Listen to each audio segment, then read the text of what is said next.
Hello नमस्कार प्यारे बच्चों, स्वागत है आप सभी का हमारे यूट्यूब चैनल बी के क्लास में। आज की इस क्लास में हम बात करने वाले हैं संपूर्ण रसायन विज्ञान कक्षा 10th यानी कक्षा 10 की जो विज्ञान है उसके अंतर्गत संपूर्ण रसायन विज्ञान को हम कंप्लीट करने वाले हैं।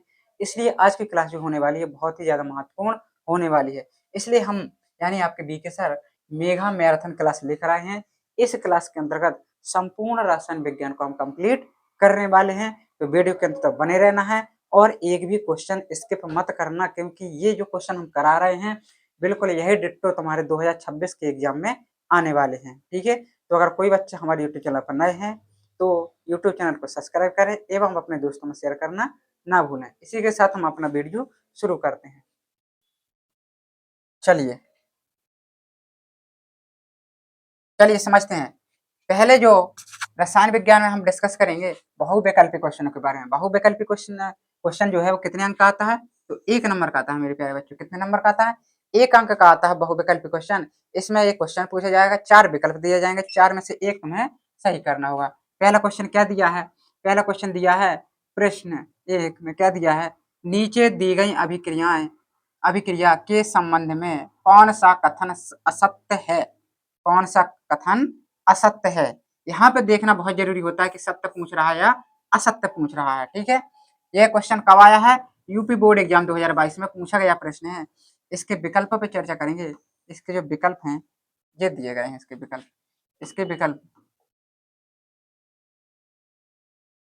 देखो क्या दिया है, सीसा अपचेत हो रहा है, कार्बन डाइऑक्साइड अपचेत हो रहा है, कार्बन उपचेत हो रहा है, लेड ऑक्साइड अपचेत हो रहा है।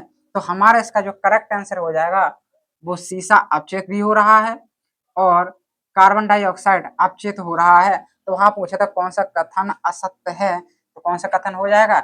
ए में है तुम्हारा 1 तथा 2, 1 और 2 दोनों, 1 तथा 3, 1 तथा 3, 1, 2 तथा 3 और डी में है सभी। तो यहाँ पे जो करेक्ट आंसर हो जाएगा वो हमारा ऑप्शन ए हो जाएगा, 1 तथा 2 यानी सीसा अपचेत हो रहा है। बिल्कुल अपचेत नहीं हो रहा है दोस्तों।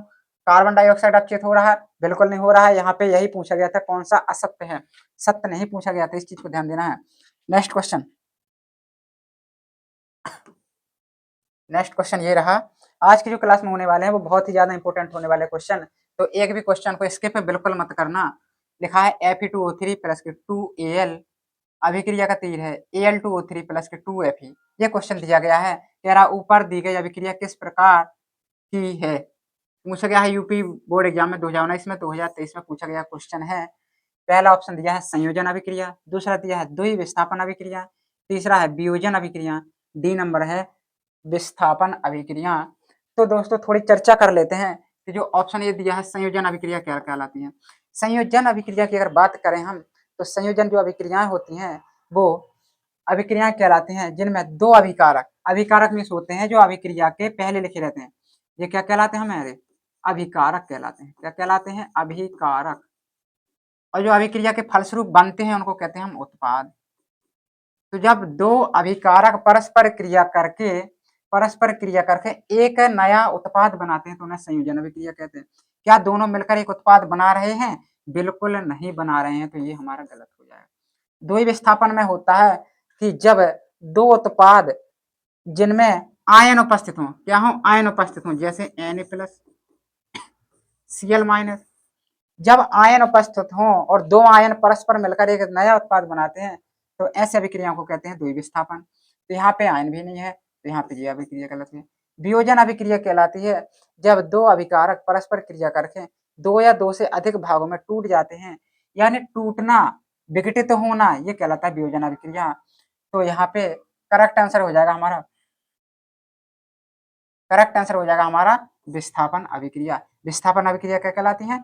विस्थापन अभिक्रिया वे कहलाती हैं कि जिसमें अधिक क्रियाशील तत्व अपने से कम क्रियाशील तत्व को उसके स्थान से विस्थापित कर देता है और स्वयं उसके स्थान पर जुड़ जाता है। तो देखो यहाँ पे एफी ने क्या किया है, एफी ने एल Fe2O3 2Al है, तो यहाँ पे क्या किया है, एफी ने O3 का यानी O का त्याग कर दिया है, एफी अपना अलग हो गया है, Al इसके साथ जुड़ गया है। तो यहाँ पे एफी ने Al को O3 के साथ ऐड कर दिया है और Fe अलग निकल गया है। तो इस तरीके से यहाँ पे विस्थापन हुआ है। Fe का क्या हो गया है? विस्थापन हो गया है, ये अलग निकल गया है। तो इसलिए यहाँ पे विस्थापन अभिक्रिया कहलाएगी बेटा। ठीक है, तो यहाँ पे करेक्ट आंसर हो जाएगा वो हमारा डी ऑप्शन हो जाएगा। चलते हैं नेक्स्ट क्वेश्चन की ओर। नेक्स्ट क्वेश्चन ये रहा हमारा नेक्स्ट क्वेश्चन, क्या रहा, अभिक्रिया जिनमें आयनों के विनिमय अदला बदली से नए यौगिक बनते हैं कहलाती हैं। तो अभी बताया था हमने आयनों के विनिमय से जो बनती है उन्हें कौन सा अभिक्रिया कहते हैं। नंबर 1 प्रतिस्थापन अभिक्रिया, 2 विस्थापन अभिक्रिया, योगात्मक अभिक्रिया, वियोजन अभिक्रिया। बेटा यहाँ पे देखना है कि प्रतिस्थापन जो दिया है, प्रतिस्थापन, प्रतिस्थापन का दूसरा नाम विस्थापन होता है, विस्थापन अभिक्रिया। ठीक है, ये दोनों एक ही अभिक्रियाएं कहलाती हैं। यहाँ पे पूछा गया था आयनों के विनिमय से अभी हमने जस्ट बताया था द्वि विस्थापन अभिक्रिया, इसका करेक्ट आंसर हो जाएगा। 2023 में पूछा गया सवाल है, वेरी वेरी इंपॉर्टेंट क्वेश्चन है बेटा, ये वेरी वेरी इंपॉर्टेंट है क्योंकि इसी तरीके के क्वेश्चन तुम्हारे बोर्ड एग्जाम में पूछे जाते हैं। ठीक है, चलते हैं नेक्स्ट क्वेश्चन की ओर।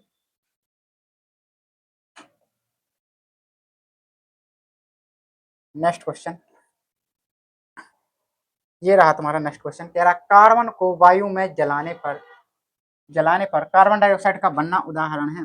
कार्बन का सूत्र जानते हैं, सी हो जाएगा, ऑक्सीजन के साथ जला रहे हैं तो क्या बन जाएगा, CO2 हमारा बन जाएगा। और अभी जस्ट मैंने बताया था कि दो अभिकारक यहाँ पे कौन कौन है, ये है तुम्हारे अभिकारक, यहाँ तुम्हारे अभिकारक है बेटा, अभिकारक। ये क्या बन रहा है, उत्पाद बन रहा है। तो अभी बताया था कि जब दो अभिकारक परस्पर मिलकर एक नया उत्पाद बनाते हैं या नया यौगिक बनाते हैं तो उन्हें हम क्या कहते हैं, संयोजन अभिक्रिया कहते हैं। तो यहाँ पे विस्थापन अभिक्रिया गलत हो जाएगा, द्वि विस्थापन भी गलत हो जाएगा। वियोजन क्या टूट रही है अभिक्रिया, ना टूट भी नहीं रही है। करेक्ट आंसर हो जाएगा हमारा संयोजन अभिक्रिया इज द करेक्ट आंसर हो जाएगा। ये भी हमारा 2023 में पूछा गया प्रश्न है। तो बेटा हमने जैसा बताया था कि आज की क्लास में हम जो करने वाले हैं चर्चा, वो मोस्ट मोस्ट मोस्ट इंपोर्टेंट बहुविकल्पी प्रश्नों के बारे में चर्चा करने वाले हैं। और ये हमारे प्रीवियस ईयर में आए हुए क्वेश्चन हैं, तो एक भी क्वेश्चन को स्किप बिल्कुल नहीं करना है। चलते हैं नेक्स्ट क्वेश्चन की ओर। ये रहा हमारा नेक्स्ट क्वेश्चन, कह रहा है Zn प्लस के H2SO4 अभिक्रिया का चिन्ह ZnSO4 प्लस के H2 अभिक्रिया है। अब यहाँ पे अगर देखने वाली बात यह है कि Zn ने क्या किया है, SO4 के साथ क्रिया करके ZnSO4 बना लिया है, H2 हमारा क्या हो गया है, अलग हो गया है। तो यहाँ पे संयोजन क्या जुड़ रही हैं अभिक्रियाएं, नहीं जुड़ रही हैं। विस्थापन वियोजन क्या टूट रही हैं, टूट भी नहीं रही हैं। द्विविस्थापन आयनों के कारण बन रहा है, बिल्कुल नहीं बन रहा। विस्थापन क्यों, क्योंकि Zn ने SO4 के साथ जुड़ करके H2 को क्या कर दिया, अलग कर दिया, विस्थापित कर दिया है। यहाँ पे करेक्ट आंसर हो जाएगा विस्थापन अभिक्रियाएं इज द करेक्ट आंसर हो जाएगा हमारा। ये भी 2023 में पूछा गया प्रश्न हमारा। चलते हैं नेक्स्ट क्वेश्चन की ओर। नेक्स्ट क्वेश्चन ये रहा हमारा नेक्स्ट क्वेश्चन, कह रहा है निम्नलिखित में से कौन सी एक दहन अभिक्रिया है। दहन अभिक्रिया में समझना है कि जब भी दहन अभिक्रिया की बात की जाए तो उसमें दो चीजें निकलेंगे। किसी भी तत्व को या किसी भी वस्तु को जब हम जलाते हैं, बेसिकली जलाते हैं तो क्या होती है, उससे ऊष्मा भी उत्पन्न होती है, ऊष्मा उत्पन्न होती है नहीं। और किसी को भी जलाते हैं तो उससे क्या होता है, प्रकाश रोशनी भी प्राप्त होती है। तो यहाँ पे पहला विकल्प है NaOH प्लस के CH3COOH अभिक्रिया का चिन्ह CH3COONA प्लस H2O। दूसरा दिया है CH4 प्लस Cl2, सूर्य के प्रकाश में CH3Cl प्लस HCl बन रहा। CH4 को समझना है किसका सूत्र है, ये मेथेन का सूत्र कहलाता है। किसका कहलाता है, मेथेन का सूत्र कहलाता है। ऑक्सीजन के साथ जल रही है, CO2 बन रहा है, प्लस के 2H2O प्लस के ऊष्मा एवं प्रकाश, ऊष्मा एवं प्रकाश यहाँ पे बन रहा है बेटा। तो यही हमारा करेक्ट आंसर हो जाएगा, option C is the correct answer, क्योंकि दहन अभिक्रिया में ऊष्मा और प्रकाश दोनों ही प्राप्त होते हैं। यह भी 2023 में पूछा गया प्रश्न हमारा। चलते हैं नेक्स्ट क्वेश्चन की ओर। जी आ गया हमारा BaCl2 प्लस के Na2SO4 अभिक्रिया का चिन्ह BaSO4 प्लस के 2NaCl रासायनिक अभिक्रिया किस प्रकार की है, योग क्या दोनों जुड़ रही हैं, नहीं जुड़ रही हैं। विस्थापन अभिक्रिया क्या किसी को विस्थापित कर रही हैं, नहीं कर रही हैं। द्वि विस्थापन अभिक्रिया अपघटन क्या टूट रही हैं, बिल्कुल नहीं टूट रही हैं। द्वि विस्थापन इसका करेक्ट आंसर हो जाएगा। कैसे हो जाएगा समझते हैं, देखो BaCl2 प्लस के Na2SO4 BaSO4 प्लस के 2NaCl यही है हमारा। देखो हम जानते हैं कि Na के ऊपर कितना होता है, Na के ऊपर प्लस होता है। कैसे प्लस होता है? क्योंकि सोडियम का कितना होता है, परमाणु क्रमांक 11 होता है। 11 को तोड़ेंगे तो 2 8, यानी यहाँ पे एक जो बच गया तो इतना एक्स्ट्रा होता है तो यानी प्लस होता है। यहाँ पे प्लस चार्ज होता है, प्लस आवेश होता है। ठीक है। Cl का हमारा होता है 17। 17 को जब तोड़ेंगे तो 2 8 7, यानी 8 करने के लिए एक कम है तो यहाँ पे माइनस हो जाता है। तो इस प्रकार से जो हमारा Na और Cl है, एक प्लस एक माइनस दोनों जोड़ के NaCl बना लेंगे, जबकि Ba के ऊपर होता है डबल प्लस और SO4 के ऊपर होता है डबल माइनस। तो डबल माइनस वाले डबल प्लस के साथ जोड़ के BaSO4 बना लेगा हमारा। ठीक है। तो यहाँ पे दोनों में क्या है, आयन उपस्थित है। तो दोनों के आयनों के विनिमय से जो अभिक्रियाएं होती हैं उनको क्या कहते हैं, द्वि विस्थापन अभिक्रिया कहते हैं। ठीक है। एक नाम और याद रखना है, द्वि विस्थापन का दूसरा नाम होता है उभय अपघटन। क्या होता है? उभय अपघटन इसका दूसरा नाम होता है बेटा द्वि विस्थापन का। ठीक है। तो इसका करेक्ट आंसर हो जाएगा द्वि विस्थापन अभिक्रिया। ये भी 2022 में पूछा गया प्रश्न है। चलते हैं नेक्स्ट क्वेश्चन की ओर।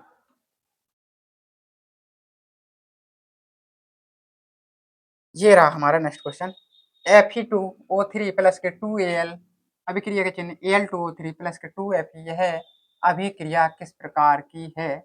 किस प्रकार की अभिक्रिया है? तो देखो यहाँ पे अभी हमने ऐसा क्वेश्चन कर चुके हैं। Fe क्या हो रहा है, यहाँ से देखो अलग ही हो गया बेटा। क्या हो गया? अलग हो गया, विस्थापित हो गया है। क्यों विस्थापित हो गया है? क्योंकि जो विस्थापन अभिक्रिया होती है वो बताती हैं कि अधिक क्रियाशील तत्व अपने से कम क्रियाशील तत्व को क्या कर देता है, अपने स्थान से विस्थापित कर देता है।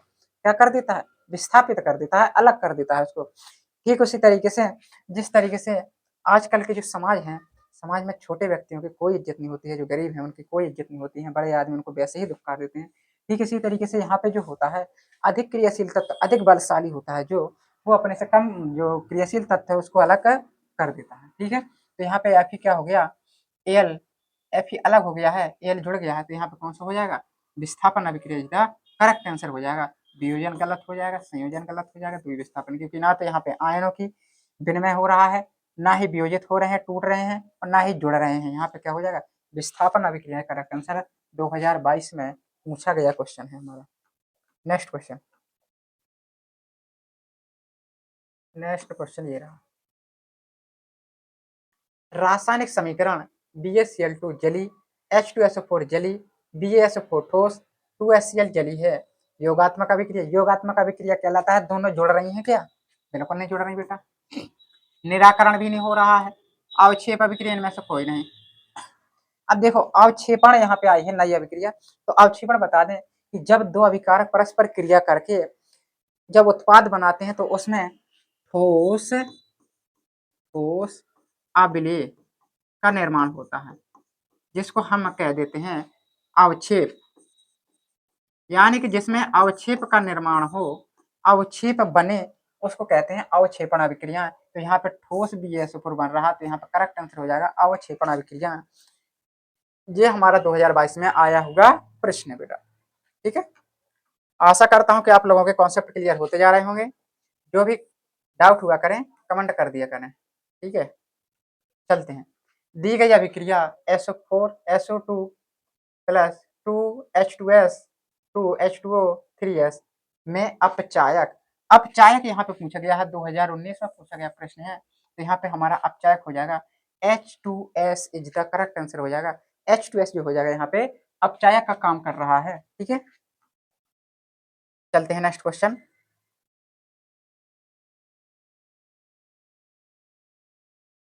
ये रहा हमारा नेक्स्ट क्वेश्चन। क्या कह रहा है नेक्स्ट क्वेश्चन? कह रहा निम्नलिखित अभिक्रियाओं में ऊष्मा शोषी अभिक्रियाएं हैं। ऊष्मा शोषी अभिक्रिया, ऊष्मा शोषी, शोषी में होता है शोषण करती हैं, जो ऊष्मा ज्यादा लगती है, जिनमें सल्फ्यूरिक अम्ल का तनुकरण, शुष्क बर्फ का ऊर्ध्वातन, वाष्प का संघनन, जल का वाष्प में परिवर्तन। पहला कह रहा है 1 और 3, 1 और 3 क्या सही है?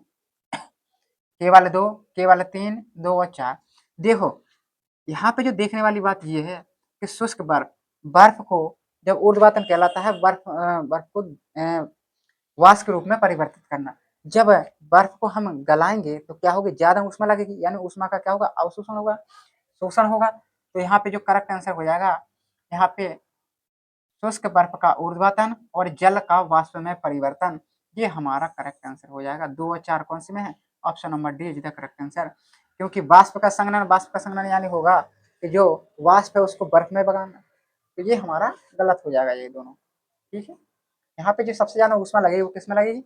बर्फ को ऊर्ध्वातन उड़ाने में, ठीक है, और जल का वाष्प में परिवर्तित करने में सबसे ज्यादा ऊष्मा यहाँ पे खर्च होने वाली है।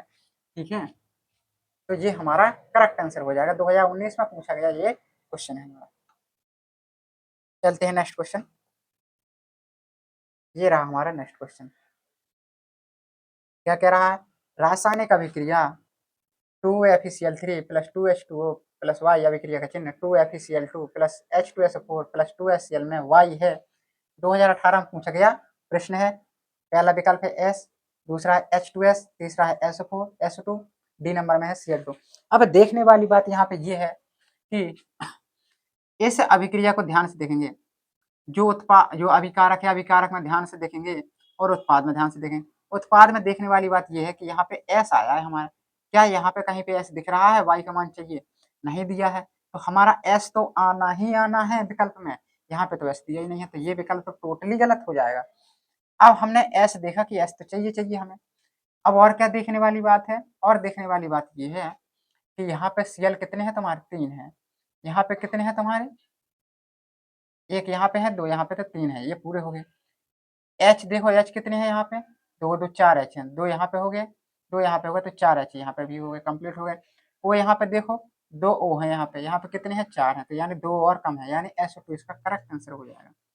एस भी नहीं हो जाएगा क्योंकि यहाँ पे ओ यानी ऑक्सीजन की भी कमी हो रही है। यहाँ पे ओ के अणु पूरे तरीके से मैच नहीं कर रहे हैं, तो ओ के भी अणु क्या हुए यहाँ पे कम पड़ रहे हैं, तो करेक्ट आंसर हो जाएगा SO2।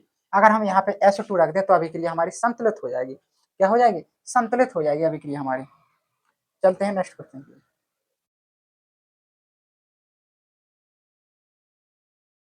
ये रहा हमारा नेक्स्ट क्वेश्चन। कह रहा है लोहे चूर्ण यानी Fe तनु हाइड्रोक्लोरिक अम्ल, तनु हाइड्रोक्लोरिक अम्ल डालने से क्या होता है? सही उत्तर पर निशान लगाइए। हाइड्रोजन गैस एवं आयरन क्लोराइड बनता है, क्लोरीन गैस एवं आयरन हाइड्रोक्साइड बनता है, कोई अभिक्रिया नहीं होगी, आयरन लवण व जल बनता है। तो देखो जब इसकी हम क्रिया कराएंगे तो यहाँ पे जो हमें लेना पड़ेगा 2 अणु, यहाँ पे लेना पड़ेगा 2 अणु, क्यों लेना पड़ेगा? क्योंकि जब ये दोनों क्रिया कराएंगे तो हमारा H2 जो गैस है वो निकल जाएगी। जब H2 निकल जाएगी, H चाहिए 2, तो यहाँ पे बच जाएगा 2FeCl, यानी कि आयरन क्लोराइड। क्या बनेगा? आयरन क्लोराइड, आयरन क्लोराइड हमारा बनेगा बेटा। और जी हाइड्रोजन गैस निकल जाएगी। कौन सा विकल्प हो जाएगा? हाइड्रोजन गैस एवं आयरन क्लोराइड बनता है। एनसीईआरटी में पूछा गया ये तुम्हारा प्रश्न है। चलते हैं नेक्स्ट क्वेश्चन की ओर। ये रहा हमारा नेक्स्ट क्वेश्चन। कह रहा निम्न में से कौन एक संयोजन अभिक्रिया नहीं है? संयोजन अभिक्रिया नहीं है। संयोजन अभिक्रिया अभी हमने बताया, संयोजन अभिक्रिया कहलाती है वे अभिक्रियाएं जो जिसमें 2 उत्पाद परस्पर मिलकर एक नया उत्पाद बनाते हैं। तो देखो ये 2 CaOH का होल प्लस के CO2 CaCO3 प्लस H2O में टूट रहा है, NH3 प्लस के H2O NH4OH में टूट रहा है, 2H2O O2 दोनों मिलकर के 2H2O बना रहे हैं, 2NH3 प्लस के H2SO4 अभिक्रिया चिन्ह NH4 का होल SO4 बना। देखो ये दोनों अभिकारक, ये दोनों अभिकारक परस्पर मिलकर क्या बनाते हैं? नया उत्पाद बना रहे हैं। केवल ऑप्शन ए ही एक ऐसा है जो दोनों मिलकर के एक उत्पाद नहीं बना रहे हैं, तो करेक्ट आंसर हो जाएगा यहाँ पे ये, क्योंकि यहाँ पर नहीं पूछा है, नहीं ध्यान देना है। ठीक है, तो ऑप्शन नंबर ए इसका करेक्ट आंसर हो जाएगा। Next question. यहाँ पे देखने वाली बात यह है, निम्न में से कौन सी अभिक्रिया नहीं होगी? कौन सी अभिक्रिया नहीं हुई? ZnFeSO4 ZnSO4 Fe, ये वाली अभिक्रिया हो जाएगी। क्यों? क्योंकि Zn है जो ये हमारा अधिक क्रियाशील तत्व किसकी तुलना में? Fe की तुलना में। FeNi, यहाँ पे Fe जो है वो अधिक क्रियाशील है Ni की तुलना में, ये भी हो जाएगा। Cu तुम्हारा अधिक क्रियाशील है Ag की तुलना में, ये भी हो जाएगा। ऑप्शन नंबर बी इसका करेक्ट आंसर हो जाएगा, क्योंकि जो Al है वो क्या है हमारा? Al छोटा है यानी Mg बड़ा है, तो Al जो है वो Mg को विस्थापित नहीं कर पाएगा, और यहाँ पे इन्होंने विस्थापित कर दिया है, यानी ये हमारा गलत हो जाएगा। ठीक है, चलते हैं नेक्स्ट क्वेश्चन की ओर। नेक्स्ट क्वेश्चन ये रहा हमारा, बरसात के मौसम में कॉपर पर हरी परत किसके निर्माण के कारण होती है? तो ये हमारा CuCO3 इंटू COOH का होल ट्वाइस, CuCO3 COOH का होल ट्वाइस CuS, इस तरीके से विकल्प दिए गए हैं, तो इसका करेक्ट आंसर हो जाएगा सी। ठीक है, ये इतना ज़्यादा इंपॉर्टेंट तुम्हारा नहीं है, पहले वाले क्वेश्चन बहुत ज़्यादा इंपॉर्टेंट है। ठीक है, चलते हैं नेक्स्ट क्वेश्चन पे। ये दिया है, निम्नलिखित अभिक्रिया एक उदाहरण है, 2NH3 5O2 4NO 6H2O कह रहा अभिक्रिया है। देखो यहाँ पे विस्थापन अभिक्रिया, क्या विस्थापन अभिक्रिया हो रही है? संयोजन, जुड़ तो बिल्कुल नहीं रही है, तो ये तो टोटली गलत हो जाएगा। उदासीनीकरण, उदासीनीकरण यहाँ पे नई अभिक्रिया आई है, ये उदासीनीकरण तुम्हारी नेक्स्ट चैप्टर में है, यानी दूसरे में है, अम्ल और क्षार। अम्ल और क्षार में तुम्हें पढ़ने को मिलेगी उदासीनीकरण, लेकिन मैं थोड़ी बता देता हूँ तुम्हें कि जो उदासीनीकरण होती है इसमें अम्ल और क्षार, अम्ल प्लस क्षार परस्पर क्रिया करके लवण व जल बनाएंगे, लवण प्लस जल बनाएंगे, तो इस अभिक्रिया को कहते हैं हम उदासीनीकरण। यहाँ पे ये भी नहीं होने वाली, यानी विस्थापन अभिक्रिया और रेडॉक्स अभिक्रिया दोनों ही हमारी करेक्ट आंसर हो जाएगा। 1 और 3 कौन से विकल्प में है? 1 और 3 हमारा सी में करेक्ट आंसर हो जाएगा। 1 और 3 यानी विस्थापन अभिक्रिया और रेडॉक्स अभिक्रिया इज द करेक्ट आंसर हो जाएगा हमारा। ठीक है, ये भी एनसीईआरटी पर आधारित तुम्हारा प्रश्न है। नेक्स्ट क्वेश्चन,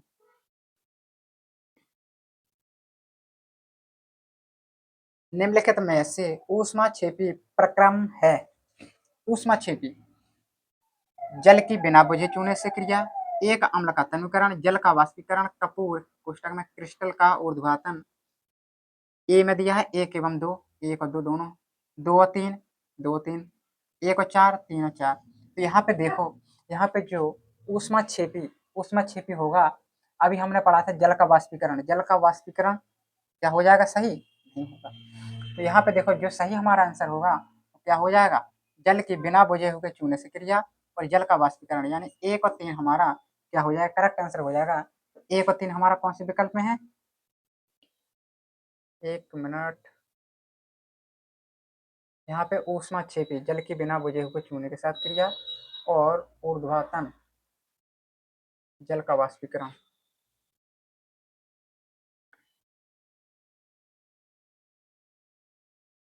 यहाँ पे जो करेक्ट आंसर हो जाएगा हमारा वो जल के बिना बुझे हुए चूने से क्रिया और कपूर का क्रिस्टल का ऊर्ध्वाधन। 1 और 4 इसका करेक्ट आंसर हो जाएगा, ऑप्शन नंबर सी इसका करेक्ट आंसर हमारा हो जाएगा। ठीक है, यहाँ पे इस तरीके से इसको देखना है। अगला क्वेश्चन, जंग का रासायनिक सूत्र, जंग का जो रासायनिक सूत्र है हमारा Fe2O3 FeCO3 Fe2O3 into XH2O FeCO3 into XH2O। तो यहाँ पे जो जंग का सही सूत्र हो जाएगा वो हमारा ऑप्शन सी हो जाएगा, Fe2O3 इंटू XH2O, ये हमारे जंग का सूत्र होता है। नेक्स्ट क्वेश्चन, और आज की क्लास का लास्ट क्वेश्चन होने वाला है, एक तेल के नमूने को लंबे समय तक संग्रहण, संग्रहण में होता है सुरक्षित, संग्रहण करने के लिए निम्न में से किस गैस का प्रयोग किया जाता है? किस गैस का प्रयोग किया जाता है? यहाँ पे दिया है कार्बन डाई ऑक्साइड और ऑक्सीजन, नाइट्रोजन या ऑक्सीजन, कार्बन डाई ऑक्साइड या हीलियम, हीलियम या नाइट्रोजन। तो यहाँ पे जो करेक्ट आंसर हो जाएगा वो हमारा हीलियम और नाइट्रोजन इसका करेक्ट आंसर हो जाएगा। जो तेल के नमूने को लंबे समय तक यानी अधिक से अधिक समय तक सुरक्षित रह सके तो उनको रखने के लिए हीलियम और नाइट्रोजन गैस की आवश्यकता पड़ती है। कोई विलयन लाल लिटमस पेपर, लाल लिटमस को नीला कर देता है, इसका पीएच संभवतः क्या होगा? क्या पूछ रहा है? इसका पीएच मान पूछ रहा है कि कितना होगा। तो एक चीज याद रखना है, एक नाम याद रखना है बेटा, तो ये वाला कंफ्यूजन हमेशा के लिए दूर हो जाएगा कि कौन सा लाल लिटमस पेपर को नीला करता है, कौन नीले को लाल करता है। तो एक नाम याद रखना है, क्या नाम याद रखना है? एक नाम याद रखना है अनिल, अनिल एक नाम याद रखना है बेटा। यहाँ पे आ से मतलब है तुम्हारा अम्ल, क्या है मतलब? अम्ल। ना, नी से मतलब है नीला और लाल से मतलब है लाल। क्या मतलब निकला? यहाँ मतलब हमारा निकला कि जो अम्ल होगा वो नीले लिटमस पेपर को लाल कर देगा। अम्ल जो होता है वो नीले लिटमस पेपर को लाल कर देता है। इसका उल्टा कर दिया जाए क्षार, तो क्षार क्या होगा, लाल लिटमस पेपर को नीला कर देता है। तो यहाँ पे क्या कहा है कि लाल लिटमस पेपर को नीला कर देता है। लाल को नीला कर रहा है तो क्या हो जाएगा, हमारा क्षार हो जाएगा। लेकिन क्षार तो विकल्प में दिया गया नहीं है, यहाँ पे पीएच मान पूछ रहा है। तो बेटा एक चीज याद रखना कि पीएच मान जो है 7 से कम, 7 से कम जो होता है वो अम्ल का पीएच मान होता है। अगर 7 से कोई कम वैल्यू दी है तो वो है अम्ल होगा। 7 से अधिक, 7 से अधिक है अगर कोई मान, जैसे 8, 9, 10, तो वह क्षार होगा। और अगर केवल 7 ही है, 7, 7 बराबर लिखा है, ठीक है, तो वह क्या होगा, उदासीन। क्या हो जाएगा, उदासीन हो जाएगा बेटा। ठीक है, तो इस तरीके से याद रखना है कि अम्ल नीले लिटमस पेपर को लाल कर देता है। जो अम्ल का पीएच मान होता है वो कितना होता है, 7 से कम होता है। ठीक है, और जो क्षार होता है उसका पीएच मान कितना होता है, उसका पीएच मान 7 से कितना होता है, बहुत अधिक होता है। ठीक है, तो यहाँ पे पूछा गया है कोई विलयन लाल लिटमस को नीला कर देता है, लाल को नीला कर रहा है यानी क्षार। तो यहाँ 7 से अधिक कौन सा मान दिख रहा है, एक, ये तो 7 से कम है, ये 7 से कम है, ये 7 से कम है, कौन सा हो जाएगा, ऑप्शन डी इसका करेक्ट आंसर हो जाएगा। कह रहा है कि पीएच मान कितना होगा, तो पीएच मान तुम्हारा 10 होगा। ये क्वेश्चन तुम्हारा 17-23 में पूछा गया क्वेश्चन है, जो कि बहुत ही ज्यादा इंपॉर्टेंट होने वाला है। नेक्स्ट क्वेश्चन कह रहा है सल्फर डाइऑक्साइड का जलीय विलयन होता है। तो बेटा जो सल्फर डाइऑक्साइड का जलीय विलयन होता है वो किस तरीके से होता है, दिया गया है विकल्प में, अम्लीय होता है, क्षारीय होता है, उदासीन होता है, उभयधर्मी होता है। सल्फर डाइऑक्साइड यानी सल्फर डाइऑक्साइड यानी SO2, ये हमारा कैसा होता है, इसका जो जलीय विलयन होता है वो हमारा अम्लीय प्रकृति का होता है। किस प्रकृति का होता है, अम्लीय प्रकृति का होता है बेटा। नेक्स्ट क्वेश्चन, नेक्स्ट क्वेश्चन ये रहा हमारा, ये रहा हमारा नेक्स्ट क्वेश्चन, ये रहा हमारा नेक्स्ट क्वेश्चन। क्या कह रहा है, अपच का उपचार करने के लिए निम्न में से किस औषधि का उपयोग करते हैं, किस औषधि का उपयोग करते हैं, ये हमको बताना है। अपच का उपचार करने के लिए पहला दिया है एंटीबायोटिक प्रतिजैविक, ठीक है,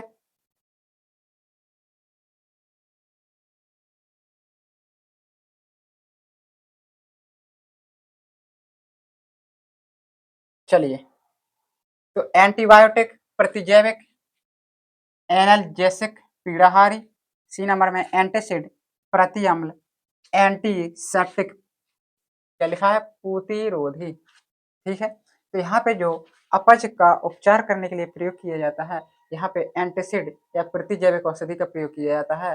तो अपच का उपचार करने के लिए हमारा एंटासिड या प्रतिअम्ल इसका करेक्ट आंसर हो जाएगा।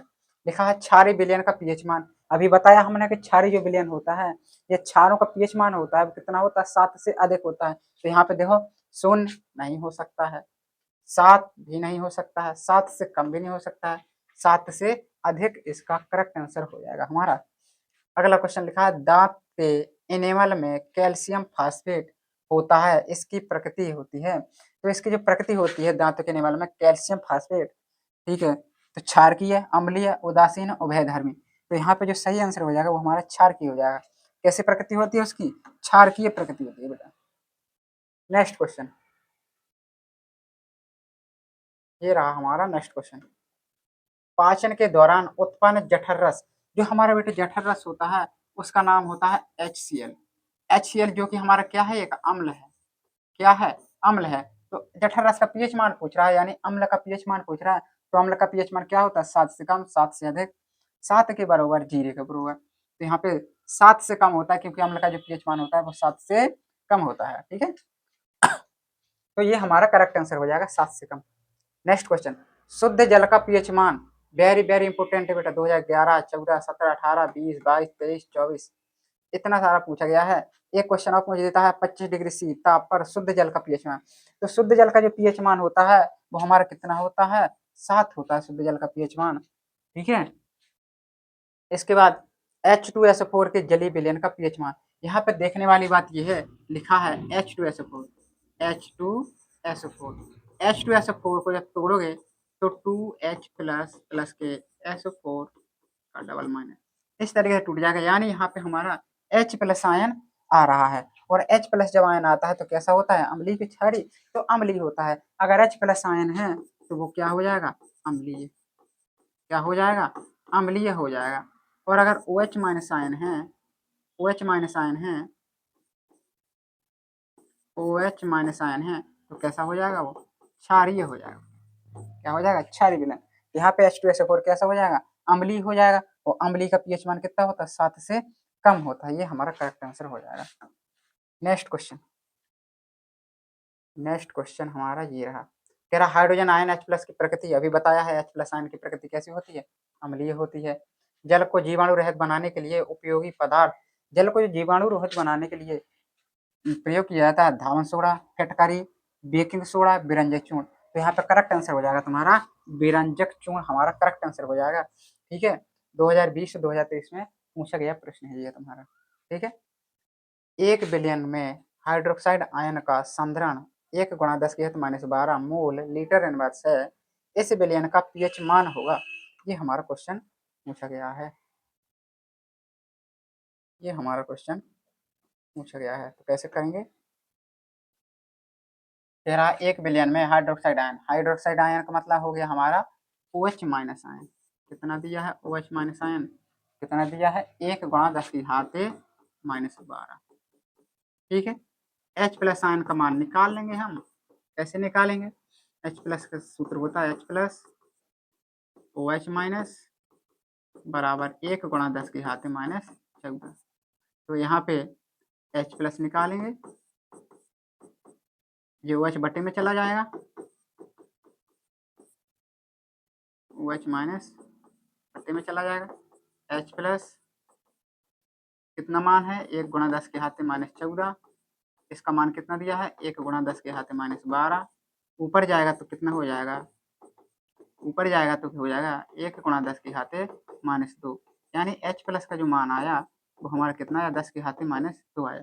यहाँ पे पूछ रहा था हमारा पीएच मान, तो पीएच मान का जो सूत्र होता है, वो पीएच मान का जो सूत्र होता है वो होता है माइनस का लॉग H प्लस आयन, और यहाँ बेस में 10 होता है, तो माइनस हो गया, लॉग हो गया, 10 हो गया, कितना मान दिया है H प्लस का, 10⁻2, -2 बराबर माइनस, और -2 तुम्हारा आगे पहुंच जाएगा लॉग 10, इसका मान हमारा 1 होता है, 2 गुणा 1, यानी पीएच मान हमारे निकल के आ गया 2।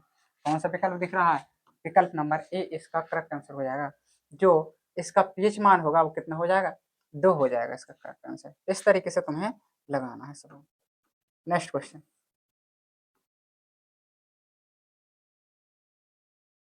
नेक्स्ट क्वेश्चन कह रहा है निम्नलिखित में अम्लीय लवण NaCl, NaHSO4, Na2SO4, KCN अम्लीय लवण में देखना है जिसमें H प्लस आयन उपस्थित हो। क्या इसमें H प्लस है, नहीं है, इसमें है, इसमें भी नहीं है, इसमें है, इसमें भी, कौन सा है, option number B correct answer, बहुत ज्यादा इंपॉर्टेंट है। 2023, 15, 20, 22, 24 में पूछा गया क्वेश्चन है ये हमारा, बहुत ही ज्यादा इंपॉर्टेंट होने वाला है। ठीक है, नेक्स्ट क्वेश्चन चलते हैं। नेक्स्ट क्वेश्चन, निम्नलिखित में से कौन सा प्रबल विद्युत अपघट्य नहीं है, कौन सा प्रबल विद्युत अपघट्य नहीं है, तो यहाँ पे ammonium chloride, hydrogen sulphide, sodium acetate, potassium nitrate. तो यहाँ पे जो सही आंसर हो जाएगा वो हमारा कौन सा हो जाएगा, सही आंसर हो जाएगा सोडियम एसीटेट। ये हमारा प्रबल विद्युत अपघट्य नहीं है, 2020 में पूछा गया ये हमारा क्वेश्चन है। अगला क्वेश्चन कह रहा है निम्नलिखित में से कौन सा कथन उदासीन घोल के लिए असत्य है। उदासीन, उदासीन मतलब बताया था हमने, उदासीन होता है 7, जिसका पीएच मान 7 हो। इस तरीके से भी लिख सकते हैं, लिखा है हाइड्रोजन आयन H प्लस के सांद्रण का मूल 10⁻7। ये तो हमारा बिल्कुल सही हो जाएगा, लेकिन यहाँ पे असत्य पूछा है तो ये हमारा यहाँ पे गलत हो जाएगा। हाइड्रोक्साइड आयन के सांद्रण का 10⁻8 ये भी गलत हो जाएगा। पीएच मान 0, पीएच मान 7, पीएच मान 7 बताया था भी, तो ये भी गलत हो जाएगा। ये हमारा करेक्ट आंसर हो जाएगा। पीएच मान जो 0 होता है, अगर पीएच मान 0 है तो उसकी प्रकृति अम्लीय होगी ना कि उदासीन होगी, क्योंकि ये 7 से कम मान है। अगला है उदासीन घोल का पीएच मान। भाई उदासीन घोल का पीएच मान तो बताया था 20-7 होता है, 2024-2010 में पूछा गया प्रश्न। शून्य पीएच मान पीएच वाला विलयन होता है अम्लीय, क्षारीय, उदासीन, इनमें से कोई नहीं। तो कैसा होता है? अम्लीय होगा, क्योंकि ये 7 से कम है पीएच मान। क्या है? 7 से कम है हमारा ये पीएच मान। नेक्स्ट क्वेश्चन, ये रहा हमारा नेक्स्ट क्वेश्चन। धावन सोडा के एक अणु में जल के अणुओं की संख्या। जो धावन सोडा का जो सूत्र होता है, धावन सोडा का जो सूत्र होता है Na2CO3 इंटू 10H2O, ये हमारा सूत्र होता है। तो यहाँ पे जल के कितने अणु लिए गए हैं? 10 अणु लिए गए हैं, तो ये हमारा करेक्ट आंसर हो जाएगा। यही पूछ रहा था कि जल के कितने अणुओं को लिया गया है, कितनी संख्या है, तो 10 है। 2024 में पूछा गया प्रश्न। कह रहा पीएच मान 8.5। क्या 8.5 7 से कम है? नहीं। क्या 7 है ये वैल्यू? नहीं। क्या है? ये 7 से अधिक है, और 7 से अधिक है तो कैसी हो जाएगी प्रकृति? क्षारीय हो जाएगी। अम्लीय विलयन का पीएच मान। भाई अम्लीय विलयन का पीएच मान कितने बार कर चुके हैं? 7 से कम होता है। सल्फ्यूरिक अम्ल में अम्लीय हाइड्रोजन परमाणुओं की संख्या होती है। अभी हमने सल्फ्यूरिक अम्ल को तोड़ा था तो कितना आया था? H2SO4। तो जब हमने तोड़ा था तो 2H प्लस प्लस के SO4 का डबल माइनस। तो यहाँ पे H के कितने अणु आए थे?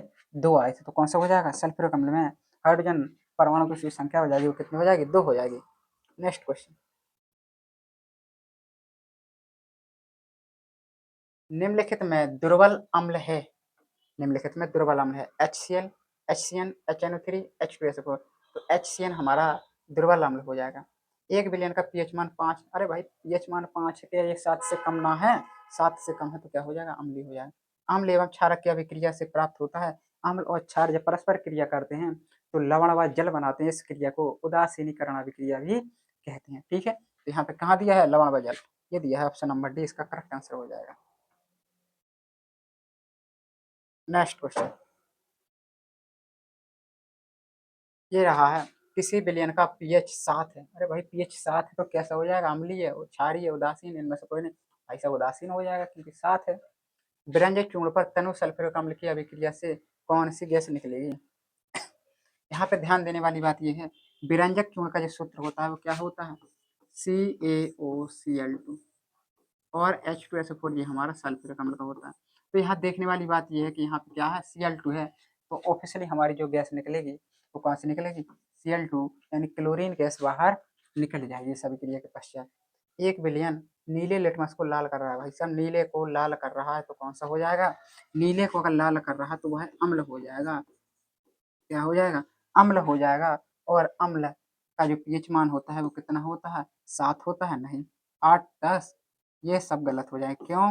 क्योंकि ये 7 से अधिक है तो ये क्षार कहलाएंगे, ये उदासीन, ये हो जाएगा करेक्ट आंसर अम्ल। अम्ल का जो इसका जो विलयन है वह नीले को लाल कर रहा है तो उसका पीएच मान हमारा 6 हो जाएगा। धावन सोडा का रासायनिक सूत्र, भाई अभी बताया। धावन सोडा का रासायनिक सूत्र Na2CO3 × 10H2O, NaHCO3, NH4Cl, NaCl। तो यहाँ पे क्या हो जाएगा? धावन सोडा का Na2CO3 × 10H2O हमारा करेक्ट आंसर हो जाएगा। नेक्स्ट क्वेश्चन, ये है हमारा नेक्स्ट क्वेश्चन। क्या कह रहा है? खाने के सोडा का रासायनिक सूत्र Na2CO3, NaHCO3, NaCl, NH4Cl। तो यहाँ पे हमारा क्या हो जाएगा? NaCl तो हमारा नमक का होता है, ये नौसादर का होता है। क्या होता है? ये नमक का होता है। ये सूत्र ये नौसादर का होता है, नौसादर का होता है। ये हमारा क्या होता है? धावन सोडा का होता है इंटू 10H2O लगा दे तो ये हमारा किसका बन जाएगा? धावन सोडा का बन जाएगा। ये हमारा खाने वाले सोडा का हो जाएगा सूत्र NaHCO3 का करेक्ट आंसर हो जाएगा। प्लास्टर ऑफ पेरिस का रासायनिक सूत्र CaSO4 × 3H2O, ये गलत हो जाएगा। CaSO4 × H2O, ये भी गलत हो जाएगा। CaSO4 × हाफ H2O, ये हमारा करेक्ट आंसर हो जाएगा। यहाँ पे बता दें ये POP कहलाता है, प्लास्टर ऑफ पेरिस कहलाता है। यहाँ की बात की जाए तो ये हमारा जिप्सम कहलाता है। क्या कहलाता है? जिप्सम कहलाता है। ठीक है, तो यहाँ पे क्या पूछा था? प्लास्टर ऑफ पेरिस पूछा था। CaSO4 × हाफ H2O हमारा करेक्ट आंसर हो जाएगा। नेक्स्ट क्वेश्चन, Na2CO3 का प्रचलित नाम है किसका पूछ रहा है? Na2CO3 का ब्लीचिंग पाउडर, ब्रेंजक चूर्ण, baking powder, Dhawan soda, plaster of Paris. Plaster of Paris का तो अभी हमने बताया है, तो ये गलत हो जाएगा। ब्लीचिंग पाउडर का भी बता चुके हैं, ये गलत हो जाएगा। धावन सोडा का भी क्या बताया था, बेकिंग सोडा भी गलत हो जाएगा। धावन सोडा इधर करेक्ट आंसर है, क्योंकि धावन सोडा का भी हमने सूत्र बताया था, NO2CO3 इंटू 10H2O हमारा करेक्ट आंसर हो जाता है। तो यहाँ पे NO2CO3 क्या हो जाएगा, धावन सोडा हो जाएगा। प्लास्टर ऑफ पेरिस की जल से अभिक्रिया कराने पर बनता है एप्सम, गलत। चूना पत्थर, ये भी गलत हो जाएगा। जिप्सम हमारा करेक्ट आंसर हो जाएगा। तो बेटा प्लास्टर ऑफ पेरिस का जो सूत्र होता है CaSO4 इंटू हाफ H2O की क्रिया जब हम जल से कराते हैं, जल से कराते हैं, तो हमारा CaSO4 इंटू 2H2O बन जाता है, जो कि हमारा जिप्सम हो जाता है। ठीक है, इस तरीके से इसकी अभिक्रिया होती है। नेक्स्ट क्वेश्चन,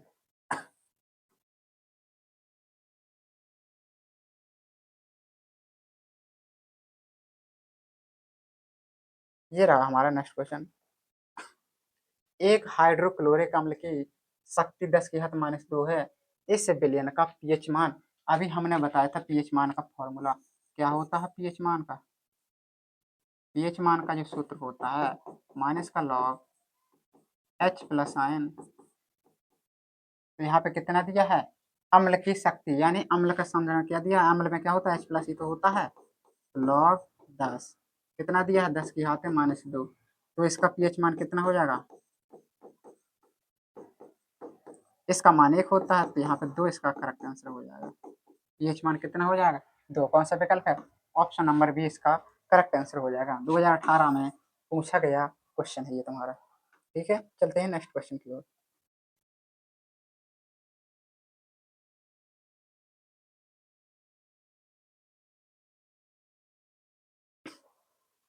एसिटिक अम्ल एक दुर्बल अम्ल है, क्योंकि इसमें पानी की मात्रा अत्यधिक होती है, इसमें आयरन की मात्रा कम होती है, यह एक कार्बनिक अम्ल है, यह एक अकार्बनिक अम्ल है। तो इसका करेक्ट आंसर जो हो जाएगा, कौन सा हो जाएगा, बताओ जल्दी से। 2018 में पूछा गया ये प्रश्न है। तो यहाँ पे इसमें आयरन की मात्रा कम हो जाती है, ये हमारा करेक्ट आंसर हो जाएगा, एसिटिक अम्ल। एसिटिक अम्ल का जो सूत्र होता है वो क्या होता है, CH3COOH, ये हमारा एसिटिक अम्ल होता है। क्या होता है, एसिटिक अम्ल होता है। अगर HCOOH की बात की जाए, तो ये हमारा फार्मिक अम्ल होता है, जो चींटी के काटने से अम्ल होता है, फार्मिक अम्ल। ठीक है, तो इस तरीके से फॉर्मूला तुम्हें याद रखना है।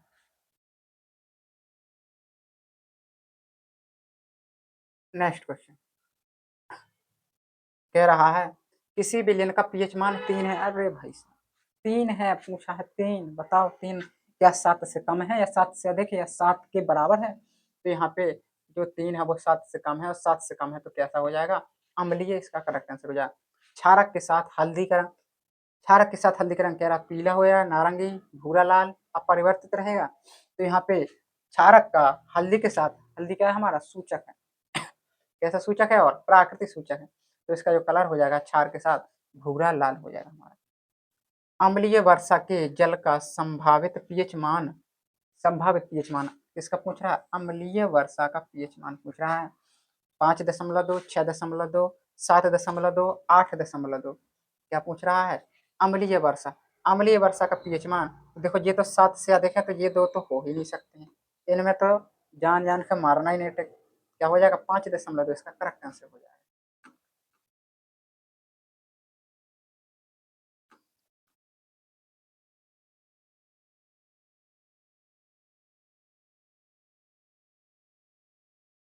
आज की क्लास का हमारा जो लास्ट क्वेश्चन है, कह रहा है कॉलम ए में दिए गए पदार्थों का सुमिलन कॉलम बी में दिए गए पदार्थों के अनुप्रयोग से कीजिए। देखो यहाँ पे जो पूछा गया है, यहाँ पे जो पूछा गया है, plaster of Paris, plaster of Paris का उपयोग कहाँ किया जाता है, साबुन निर्माण में, मूर्ति निर्माण में, कीटाणुनाशक के रूप में, प्रतिअम्ल के रूप में। तो बेटा प्लास्टर ऑफ जो पेरिस होता है, इसका उपयोग टूटी हुई हड्डियों को जोड़ने में, छतों पे दीवार बनाने में, और मूर्ति बनाने में किया जाता है। तो यानी ऑप्शन ए का मिलान हम किससे करेंगे, दूसरे वाले से करेंगे। तो यहाँ पे विकल्पों भी तुरंत ध्यान देना है, क्या देना है, विकल्पों पे तुरंत ही ध्यान देना है हमें, क्या हमारे विकल्प कह रहे हैं। ठीक है, तुरंत हमें विकल्पों पर ध्यान देना है। तो मिला के था, देखो ए का पहले मैं कह रहा ए बी सी डी, मतलब ए का ए से, ए का ए से कहाँ होगा भैया, ए का हमने दूसरे से किया, कौन सा विकल्प दिख रहा है, ये वाला दिख रहा है, ऑप्शन बी इसका करेक्ट आंसर हो जाएगा। बाकी हमें देखना ही नहीं है, यहीं से तो हमें पता चल गया, यहीं से तो हमें पता चल गया कि दूसरे से हमने मिलाया है। प्लास्टर ऑफ पेरिस का जो उपयोग है मूर्ति निर्माण में किया जाता है। कास्टिक सोडा का उपयोग कहाँ किया जाता है, देखेंगे बी से एक, बी को कैसे मिलाना है, एक से मिलाना है, ठीक है। तो इस तरीके से हमें थोड़ा सा ही दिमाग लगा के चीजों को समझ लेना है, ज्यादा न इसमें सोचने वाली बात बिल्कुल नहीं है, ठीक है। ठीक है, तो यहाँ पे इसका जो करेक्ट आंसर हो जाएगा वो कौन सा हो जाएगा, ऑप्शन बी इसका करेक्ट आंसर हो जाएगा।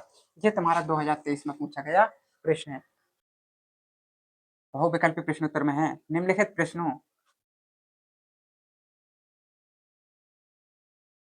प्रश्नों के 4 विकल्प दिए गए हैं, सही विकल्प चयन कीजिए। सही विकल्प क्या करना है, छांटना है इसमें। पहला क्वेश्चन है धातु है, 4 विकल्प दिए गए हैं, बी Li Si, बी से वोलियम, लिथियम, सिलिकॉन और कार्बन। इनमें से बताना है कि कौन धातु है। 2022 में पूछा गया प्रश्न है, कितने में पूछा गया है, 2022 में पूछा गया प्रश्न ये हमारा। तो इसका जो करेक्ट आंसर हो जाएगा वो क्या हो जाएगा, लिथियम हमारा क्या है, धातु है। क्या है, धातु है, पूछा गया था धातु है, कौन सा है, लिथियम हमारा धातु है। ठीक है, चलते हैं नेक्स्ट क्वेश्चन की ओर। नेक्स्ट क्वेश्चन ये रहा हमारा नेक्स्ट क्वेश्चन, कह रहा है आर्सेनिक तत्व है, क्या है, धातु, अधातु, उपधातु, निष्क्रिय या अक्रिय गैस। तो आर्सेनिक जो तत्व है वो क्या है बताना है, धातु है, अधातु है या उपधातु है। तो यहाँ पे बता दें जो आर्सेनिक है वो हमारा ना तो धातु है और ना ही अधातु है, ये हमारा क्या है, उपधातु है। क्या है, उपधातु है। ये क्वेश्चन भी तुम्हारा 2023 में पूछा गया प्रश्न है। तो जैसा कि मैंने बताया था कि आज की जो क्लास होने वाली है वो मोस्ट इंपोर्टेंट होने वाली है, क्योंकि आज की इस क्लास में हम प्रीवियस ईयर क्वेश्चनों को डिस्कस करने वाले हैं।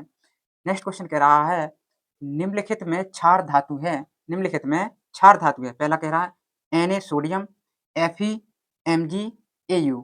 इसमें बताना है कि क्षार धातु है। तो मैं आपको बता दूं कि जो हमारी क्षार धातुएं होती हैं, क्षार धातुएं, क्षार धातुएं होती हैं, क्षार धातुएं होती हैं, ये याद रख लेना, Li के Na, लिथियम, पोटेशियम, सोडियम, ये हमारी क्षार धातुएं होती हैं। क्या होती हैं, क्षार धातुएं होती हैं। तो देख लेंगे इनमें से कौन सा विकल्प दिया गया है, Na दिया गया है हमारा, तो यही करेक्ट आंसर हो जाएगा। Li और K तो दिया नहीं है, तो ये सारे क्वेश्चन गलत हो जाएंगे। यही पूछा गया था कि निम्नलिखित में क्षार धातु है, तो क्षार धातु क्या हो जाएगा हमारा, सोडियम हो जाएगी क्षार धातु, ये हमारा करेक्ट आंसर हो जाएगा। ये 2023 में पूछा गया प्रश्न है। कब पूछा गया, 2023 में पूछा गया प्रश्न बेटा। नेक्स्ट क्वेश्चन, नेक्स्ट क्वेश्चन कह रहा है, देखो आ गया ना, क्षार धातुएं हैं BeMgCa, LiNaK, BAlGa, CuAgAu। तो इसमें बताना है कि क्षार धातुएं, तो अभी मैंने बताया था कि क्षार धातुएं, अभी अभी जस्ट बताया है LiNaK, ये हमारी क्षार धातुएं हैं। चलते हैं नेक्स्ट क्वेश्चन की ओर। नेक्स्ट क्वेश्चन हमारा आ जाता है एंटीमनी है। एंटीमनी क्या है बेटा, धातु है, अधातु है, उपधातु है, मिश्र धातु है। क्या है एंटीमनी ये बताना है। तो एंटीमनी हमारा क्या हो जाएगा, धातु हो जाएगा। क्या हो जाएगा, धातु हो जाएगा एंटीमनी हमारा, ये हमारा करेक्ट आंसर हो जाएगा। ये क्वेश्चन वेरी वेरी इंपॉर्टेंट है, 2023 और 2024 में पूछा गया प्रश्न है बेटा। ठीक है, इसके बाद नेक्स्ट क्वेश्चन चलते हैं। तेरा खाद्य पदार्थों को सुरक्षित रखने के लिए डिब्बों में जिंक के स्थान पर टिन का लेपन होता है, क्योंकि जिंक अपेक्षाकृत कम अभिक्रियाशील है, टिन अपेक्षाकृत कम अभिक्रियाशील है, जिंक का गलनांक कम होता है, टिन का गलनांक कम होता है। इसमें बताना है कि कौन सा करेक्ट आंसर है। तो चलिए बताइए जल्दी से, चलिए बताइए। ये 2019 में पूछा गया प्रश्न है। कब पूछा गया है, 2019 में पूछा गया प्रश्न है। तो इसका करेक्ट आंसर हो जाएगा हमारा टिन अपेक्षाकृत कम अभिक्रियाशील है, किसकी तुलना में, जिंक की तुलना में। किसकी तुलना में, जिंक की तुलना में हमारा जो टिन है वो क्या है, कम अभिक्रियाशील है, इसी कारण ये सत्य हो जाएगा। नेक्स्ट क्वेश्चन, नेक्स्ट क्वेश्चन चलते हैं। ये रहा हमारा नेक्स्ट क्वेश्चन, क्या कह रहा है, निम्नलिखित में से कौन सी धातु जल के साथ सामान्य ताप पर ही अभिक्रिया कर लेती है। ये हमें बताना है कि कौन सी, ये बताना है कि कौन सी धातु है जो जल के साथ सामान्य ताप पर ही अभिक्रिया कर लेती है। पहला है कॉपर, आयरन, मैग्नीशियम, सोडियम। ये क्वेश्चन हमारा बहुत ही ज़्यादा इंपॉर्टेंट है, 2011, 12, 18 और 20 में पूछा गया प्रश्न है। तो इसका करेक्ट जो आंसर होने वाला है, जो सामान्य ताप पर ही अभिक्रिया कर लेती है, तो सोडियम एक ऐसी धातु होती है जो वातावरण में अगर थोड़ी सी भी खुली हवा पाई तो तुरंत ही आग पकड़ लेगी। ठीक है, इसलिए सोडियम धातु को हमेशा मिट्टी के तेल में डुबो कर रखा जाता है। किसमें रखा जाता है? मिट्टी के तेल में डुबो कर रखा जाता है, ताकि ये खुले वातावरण में ना आए और जल्दी ही आग ना पकड़े। तो इसलिए कहा है कि सामान्य ताप पर अभिक्रिया कर लेगी, तो कौन सी धातु हो गई? सोडियम हो गई। नेक्स्ट क्वेश्चन चलते हैं।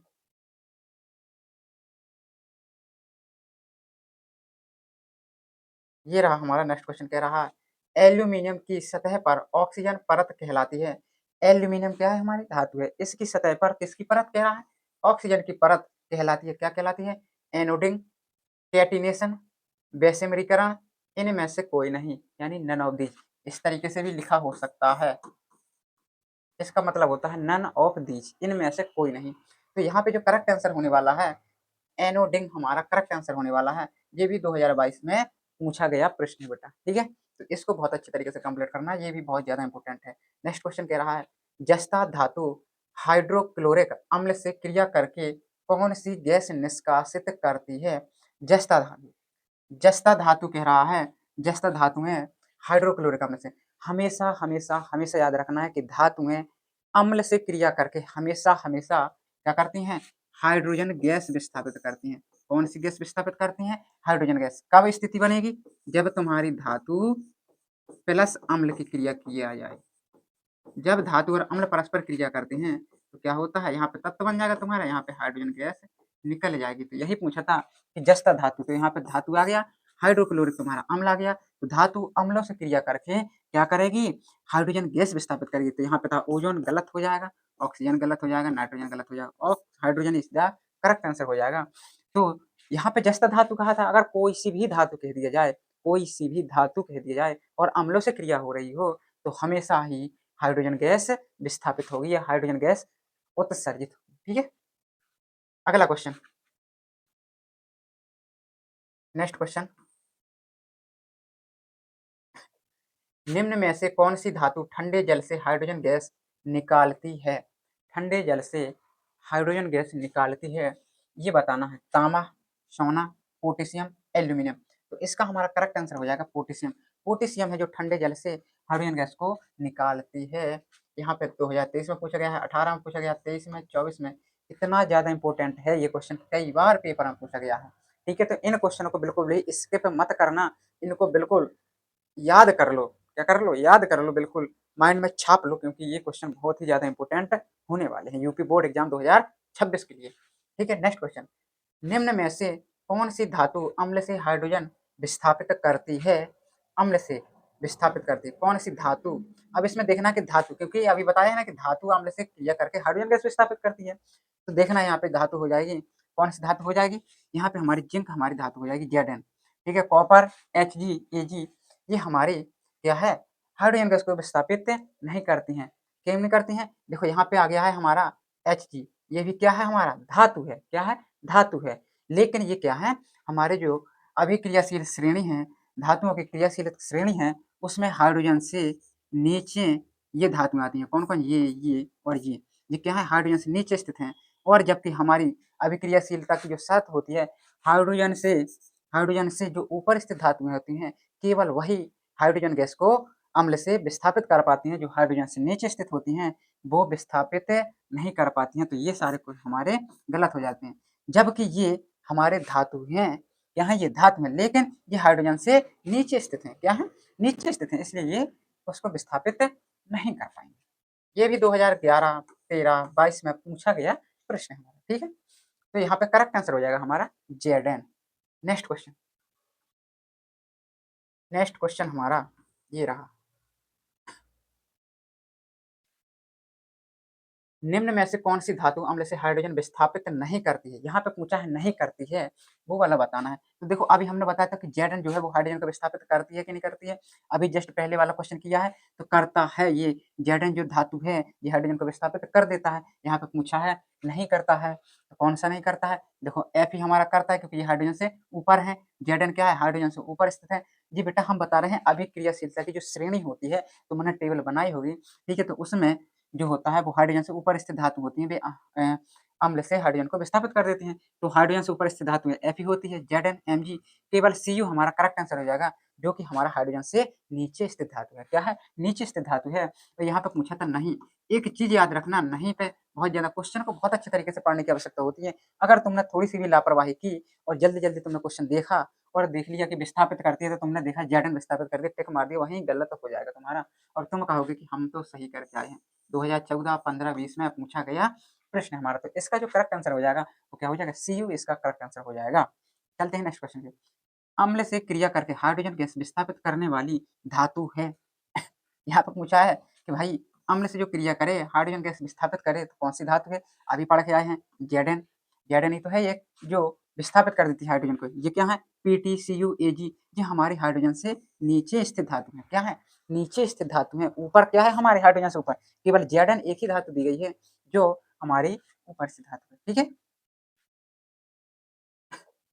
Next question. यहाँ पे पूछ रहा है कॉपर तांबा का अयस्क है। कॉपर तांबा का अयस्क है। क्या है? Bauxite, malachite, carnallite, siderite. क्या है इसका आंसर? ये भी 2011 और 15 में पूछा गया प्रश्न है। ठीक है, तो कैसे करना है? कॉपर तांबा का अयस्क है, कौन सा हो जाता है? मेलेकाइट इसका करेक्ट आंसर हो जाएगा। हमारा मेलेकाइट जो है वो कॉपर का अयस्क है। कह रहा है अगला क्वेश्चन है अधातु है। अधातु है। क्या है अधातु? KFAlNa। इसमें बताना है कि अधातु हमारा क्या है। देखो ये तो पोटेशियम है, ये एल्यूमिनियम है, ये सोडियम है। फ्लोरीन हमारा करेक्ट आंसर हो जाएगा क्योंकि ये सारे हमारे क्या हैं? धातु हैं। सोडियम, पोटेशियम, एल्यूमिनियम ये हमारे क्या हैं? धातु है बेटा। यहाँ पे पूछा था अधातु, क्या बताना था? अधातु। तो अधातु क्या हो जाएगा? फ्लोरीन हो जाएगा, F हो जाएगा। यहाँ पे है मेट के मुख्यतः होता है। मेट में मुख्यतः होता है, क्या होता है? FeS, Cu2S, Cu2S व FeS, CuS व Fe2S3। तो यहाँ पे जो करेक्ट आंसर हो जाएगा Cu2S व FeS हो जाएगा। ये भी हमारा बहुत ज़्यादा इंपॉर्टेंट है। ये क्वेश्चन भी बहुत ज़्यादा इंपॉर्टेंट होने वाला है क्योंकि 2015, 17, 24 में पूछा गया प्रश्न है। ठीक है, इसके बाद चलते हैं हम। इसके बाद नेक्स्ट क्वेश्चन आ जाता है हमारा। नेक्स्ट क्वेश्चन है निम्नलिखित में से कौन सा तत्व तनु अम्ल के साथ संयोग करके हाइड्रोजन गैस निकालता है? क्या है? तनु अम्ल के साथ संयोग करके हाइड्रोजन गैस निकालता है। तो कौन निकालता है? कौन निकालता है? धातु निकालते हैं। ठीक है, अब यहाँ पे देखना है क्लोरीन, तांबा, सल्फर, जस्ता, जिंक। अभी पढ़ के आए हैं जस्ता जिंक हाइड्रोजन को विस्थापित कर देता है। ये भी 2020 में पूछा गया प्रश्न है।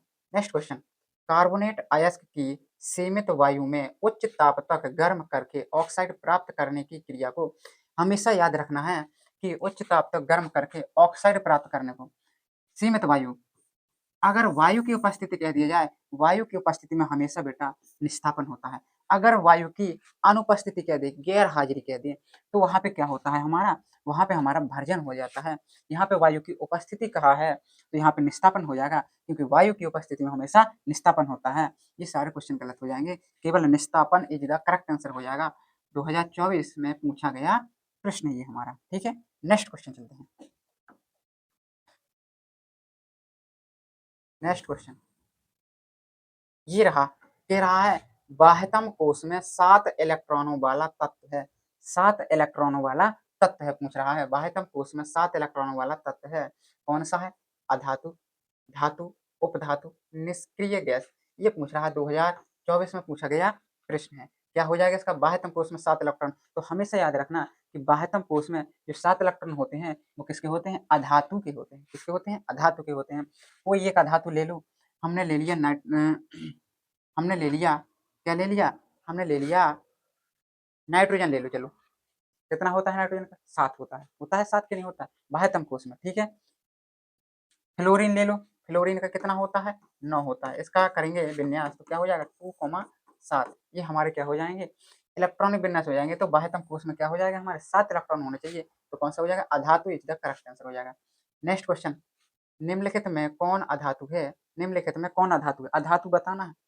Chromium Cr Fe double plus Hg हमारा होता है मरकरी जो कि एक धातु है। यहाँ पे पूछा था अधातु तो अधातु हमारा helium is the correct answer हो जाएगा। क्या हो जाएगा helium is the correct answer हो जाएगा। ठीक है नेक्स्ट क्वेश्चन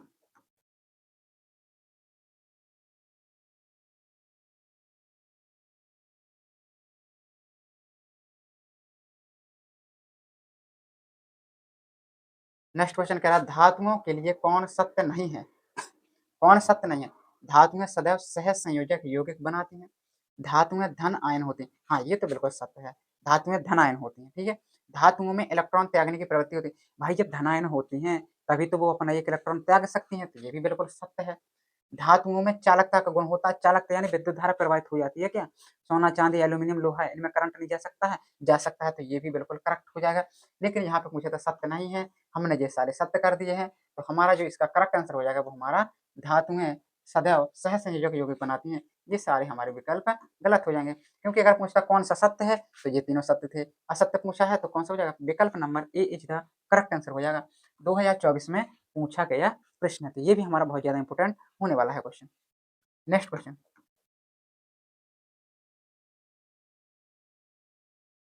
ये रहा हमारा क्वेश्चन निम्नलिखित में कौन सी धातु कमरे के ताप पर ठोस अवस्था में नहीं होती है।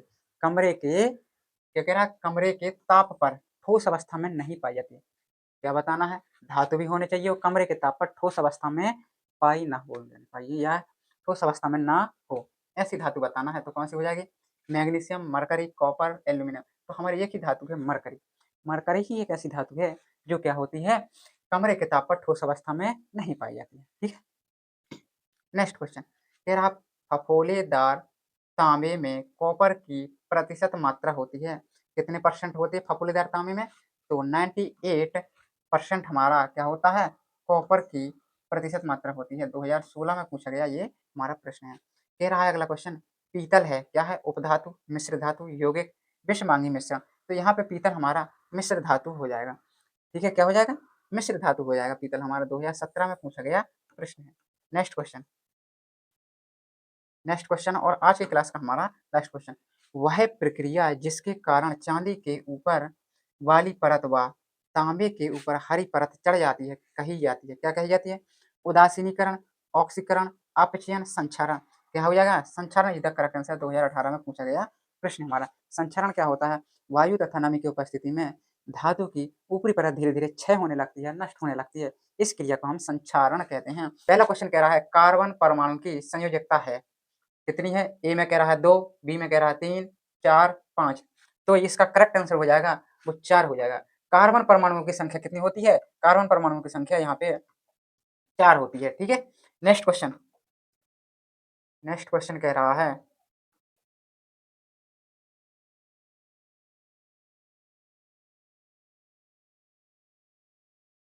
ये रहा तुम्हारा नेक्स्ट क्वेश्चन निम्नलिखित में एल्काइन है CH3 single one CH double one CH2 CH3 single one C triple one C single one H CH2 double one CH2 D number में कह रहा CH3 single one CH2 single one CH3। यहाँ पे alkyne पूछा है। क्या पूछा है बेटा एल्काइन पूछा है। तो एक चीज ध्यान देना सारे क्वेश्चन बन जाएंगे एल्केन एल्कीन और एल्काइन। इसको हम इस तरीके से लिख सकते हैं एन इन और आइन इस तरीके से भी समझ सकते हैं कि जिसमें एन लगा हो इन लगा हो आइन लगा हो इसका मतलब होता है एकल बंध इसका मतलब होता है डबल बंध इसका मतलब होता है ट्रिपल बंध। करेक्ट इसका जो फॉर्मूला होता है वो होता है हमारा CnH2n प्लस का 2 इसका होता है CnH2n इसका होता है CnH2n माइनस का 2। ये हमारे इनके फॉर्मूला होते हैं। ठीक है एल्केन का CnH2n plus 2 CnH2n minus 2 alkane मतलब एन समूह होता है एकल बंध होगा उसमें एल्कीन में इन होगा डबल बंध होगा, एल्काइन में ट्रिपल बंध। अब यहाँ पे पूछा है एल्काइन, क्या पूछा है एल्काइन, तो मन को क्या देखना है, ट्रिपल बंध देखना है, तो कौन से में, बी ऑप्शन करेक्ट आंसर हो जाएगा। इस तरीके से क्वेश्चन को तुमको करना है। ये फॉर्मूला चाहो तो नोट कर सकते हो, नोट कर लो अपनी नोटबुक में, ठीक है। अभी इनको याद रखना है, ये अभी बहुत सारे क्वेश्चन आएंगे, उनमें ये प्रयोग होंगे, ठीक है। नेक्स्ट क्वेश्चन,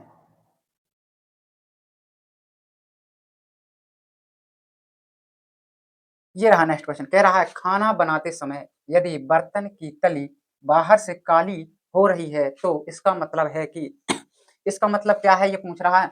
भोजन पूरी तरह नहीं पका है, ईंधन पूरी तरह से नहीं जल रहा है, ईंधन आर्द्र है, ईंधन पूरी तरह से जल रहा है। कौन सा आंसर हो जाएगा, करेक्ट कौन सा हो जाएगा, बताओ जल्दी बताओ। तो इसका जो बेटा करेक्ट आंसर हो जाएगा, अगर ईंधन पूरी तरह से नहीं जल रहा है तो उससे क्या होगी, कार्बन डाइऑक्साइड धुआं उठेगा, और जिससे बर्तन क्या हो जाएगा, हमारा बर्तन की जो नीचे की सतह है वो कैसी हो जाएगी, काली काली हो जाएगी। इसलिए तुमने देखा होगा कि जब भी हम चूल्हे में जो चूल्हे में खाना बनाते हैं तो उसमें क्या हो जाते हैं, बर्तन ज़्यादातर काले हो जाते हैं। और अगर वही खाना हम गैस पे बनाते हैं, गैस सिलेंडर पे चूल्हे पे बनाते हैं, तो उससे क्या होता है, बहुत ही कम ना के बराबर बर्तन होते हैं, उसमें कोई कलर चेंज नहीं होता है, बिल्कुल ही काले नहीं पड़ते वो। क्यों, क्योंकि गैस सिलेंडर में है वो ईंधन उसका पूर्णतः दहन हो रहा है। और गैस चूल्हे पे क्या होता है, जो हमारा घर का रसोई चूल्हा होता है, लकड़ी जिसमें लगाते हैं, ईंधन लगाते हैं, उसमें क्या होता है, ईंधन पूरी तरीके से नहीं जल पाता, जिसके कारण हमारे बर्तन काले पड़ जाते हैं। तो इसका करेक्ट आंसर हो जाएगा, ईंधन पूरी तरह से नहीं जल रहा है, ये इसका करेक्ट आंसर हो जाएगा, ठीक है। नेक्स्ट क्वेश्चन की ओर चलते हैं। नेक्स्ट क्वेश्चन ये रहा तुम्हारा, वायुमंडल में कार्बन निम्नलिखित में से किस रूप में रहता है। पहला ऑप्शन दे रहा है केवल कार्बन मोनोऑक्साइड, अल्प मात्रा में कार्बन मोनोऑक्साइड तथा कार्बन डाइऑक्साइड, सी नंबर में कह रहा है केवल कार्बन डाइऑक्साइड, डी नंबर में कह रहा है कोयला। इसका जो करेक्ट आंसर हो जाएगा बेटा, हो जाएगा अल्प मात्रा में कार्बन मोनोऑक्साइड तथा कार्बन डाइऑक्साइड, ऑप्शन बी इसका करेक्ट आंसर हो जाएगा, ठीक है। ये हमारा एनसीईआरटी बेस्ड क्वेश्चन है, ठीक है। नेक्स्ट क्वेश्चन, नेक्स्ट क्वेश्चन ये रहा हमारा, बंक मिस्टर फुलरीन एक अपर रूप है, कैसा है, नंबर ए में है फास्फोरस का, सल्फर का, कार्बन का, टिन का। इसका जो करेक्ट आंसर हो जाएगा हमारा हो जाएगा कार्बन। यहाँ पे क्या हो जाएगा, कार्बन का है ये फुलरीन, किसका पर रूप है, कार्बन का पर रूप है। एनसीईआरटी पर आधारित ये भी एक क्वेश्चन है। नेक्स्ट क्वेश्चन,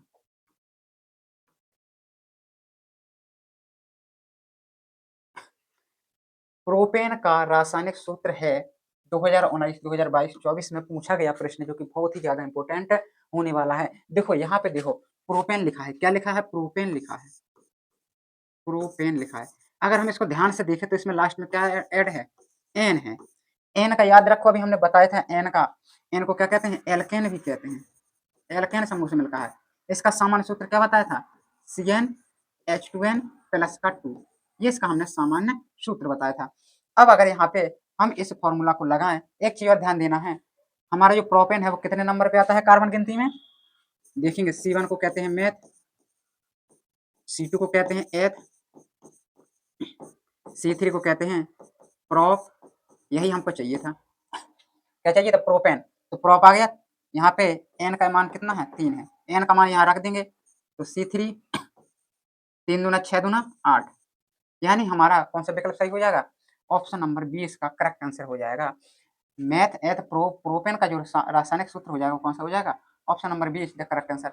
अगर ये फॉर्मूला तुम्हें भूल जाता है तो क्या करना है, तुम्हें गिनती देखना है, ये याद रखना है, प्रोपेन प्रोप कितने नंबर पे आता है, 3 नंबर पे, मैथ एथ प्रोप 3 नंबर पे आता है, तो एन सी का मान कितना हो जाएगा, C3 हो जाएगा। अब C3 देखो कहाँ पे है, इसमें तो है नहीं, इसमें भी नहीं है, इसमें भी नहीं है, ऑप्शन नंबर बी इसका करेक्ट आंसर हो जाएगा, ठीक है। इस तरीके से तुम्हें इसको याद रखना है, ये वेरी वेरी इंपॉर्टेंट क्वेश्चन है 2026 के लिए, वेरी वेरी इंपॉर्टेंट होने वाला है क्वेश्चन बेटा। नेक्स्ट क्वेश्चन,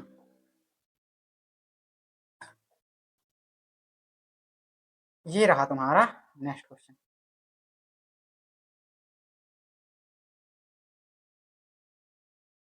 ये रहा तुम्हारा नेक्स्ट क्वेश्चन, क्या कह रहा है, साबुन के अणु में होता है, क्या होता है, जल रागी शीर्ष तथा जल विरागी पूंछ, जल विरागी शीर्ष तथा जल रागी पूंछ, जल विरागी शीर्ष तथा जल विरागी पूंछ, जल रागी शीर्ष तथा जल रागी पूंछ।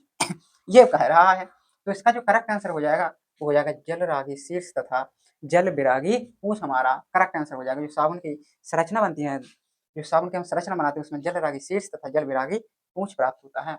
ये भी हमारे एनसीईआरटी पर आधारित एक क्वेश्चन है। नेक्स्ट कह रहा है यौगिक C3 एकलबंध CH2 एकलबंध CHO का नाम है। यहाँ पे ये पूछा है, तो यहाँ पे जो देखने वाली बात है वो यहाँ पे देखने वाली बात है कि क्रियात्मक समूह हमारा क्या है, CHO है। CHO को हम पढ़ते हैं अल, क्या पढ़ते हैं, अल पढ़ते हैं। और अगर OH आ जाता है बेटा, OH आ जाता है तो उसको हम पढ़ते हैं ऑल। CHO को पढ़ते हैं अल, OH को पढ़ते हैं ऑल। अगर COOH आ जाए तो उसको पढ़ते हैं ओएक अम्ल। कौन सा अम्ल, ओएक अम्ल, इसको हम पढ़ते हैं ओएक अम्ल। तो यहाँ पे हमने देखा कि अल होना है, अब कितना होना है, 1 2 3, कितनी गिनती है, 3 गिनती है। मैथ एथ प्रूफ, प्रूफ में अल जोड़ देना है तो क्या हो जाएगा, प्रोपेनल हो जाएगा। ऑप्शन नंबर ए इसका करेक्ट आंसर हो जाएगा। कार्बन गिनती को याद में रखना है और क्रियात्मक समूह को याद रखना है कि क्या है, CHO को अल पढ़ते हैं तो मैथ एथ प्रोफ क्या हो जाएगा, प्रोपेनल हो जाएगा हमारा। ठीक है, चलते हैं नेक्स्ट क्वेश्चन की ओर।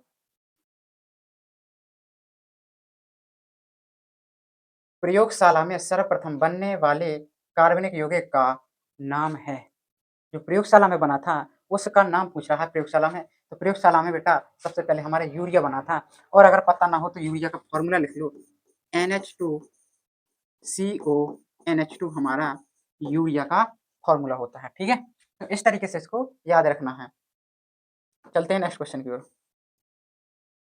नेक्स्ट क्वेश्चन, कौन सा कार्बनिक यौगिक असंतृप्त है, असंतृप्त।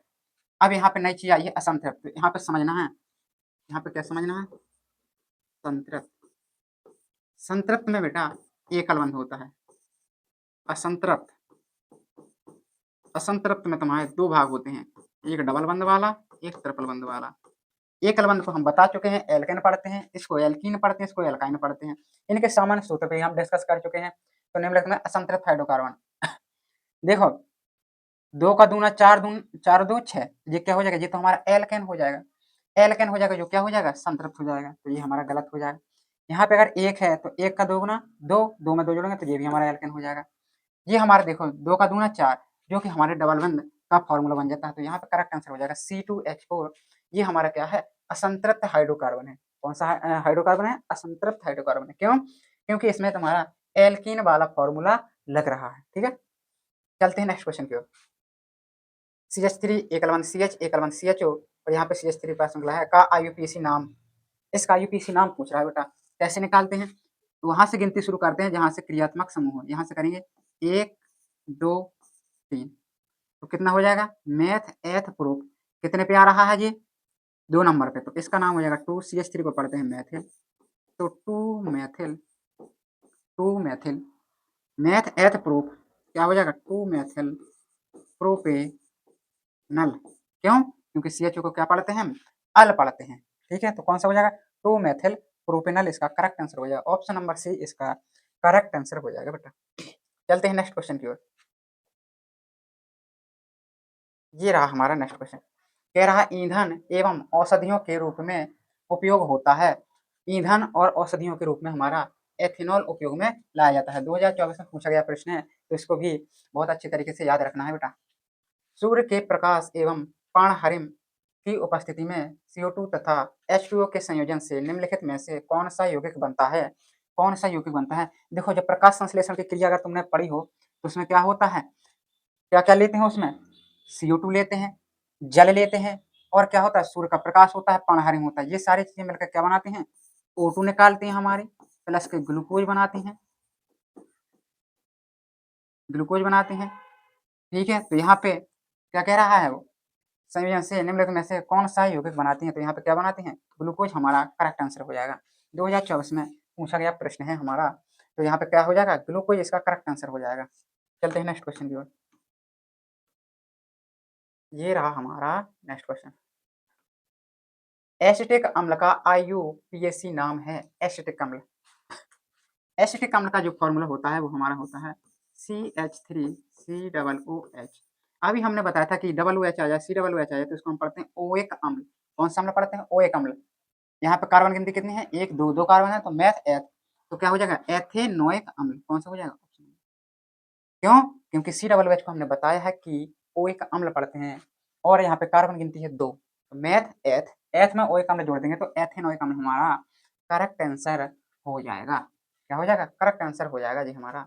ठीक है, ये भी हमारा बहुत ज़्यादा इंपॉर्टेंट है। 2011, 14, 16, 17 और 23 में पूछा गया प्रश्न है, तो इसको बहुत ही ज़्यादा अच्छे तरीके से कंप्लीट करना है।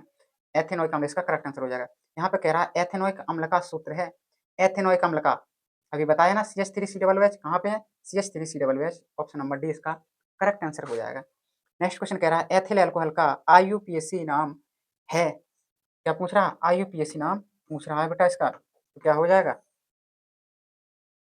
एथिल अल्कोहल, एथिल अल्कोहल का सूत्र लिख लो C2H5OH, ये हमारा एथिल अल्कोहल होता है। यहाँ पे क्या आ गया? ऑल आ गया हमारा, कौन सा क्रियात्मक समूह आ गया? ऑल। 2 कार्बन गिनती है तो क्या हो जाएगा? एथेन। एथेन में अगर ऑल जोड़ दोगे तो क्या हो जाएगा? एथेनॉल हो जाएगा। कौन सा हो जाएगा? ऑप्शन नंबर ए इसका करेक्ट आंसर हो जाएगा। 16 2015 में, 2016 में, 2018, 2020 में पूछा गया प्रश्न है, तो ये भी हमारा बहुत ही ज़्यादा इंपॉर्टेंट होने वाला है। ठीक है, तो इस तरीके से क्वेश्चन को तुम्हें कंप्लीट करके चलना है। ये क्वेश्चन तुम्हारे बहुत ही ज़्यादा इंपॉर्टेंट है, यूपी बोर्ड एग्जाम 2026 के लिए बहुत ही ज़्यादा इंपॉर्टेंट होने वाले हैं बेटा। ठीक है, नेक्स्ट क्वेश्चन, एल्केनो का सामान्य सूत्र है।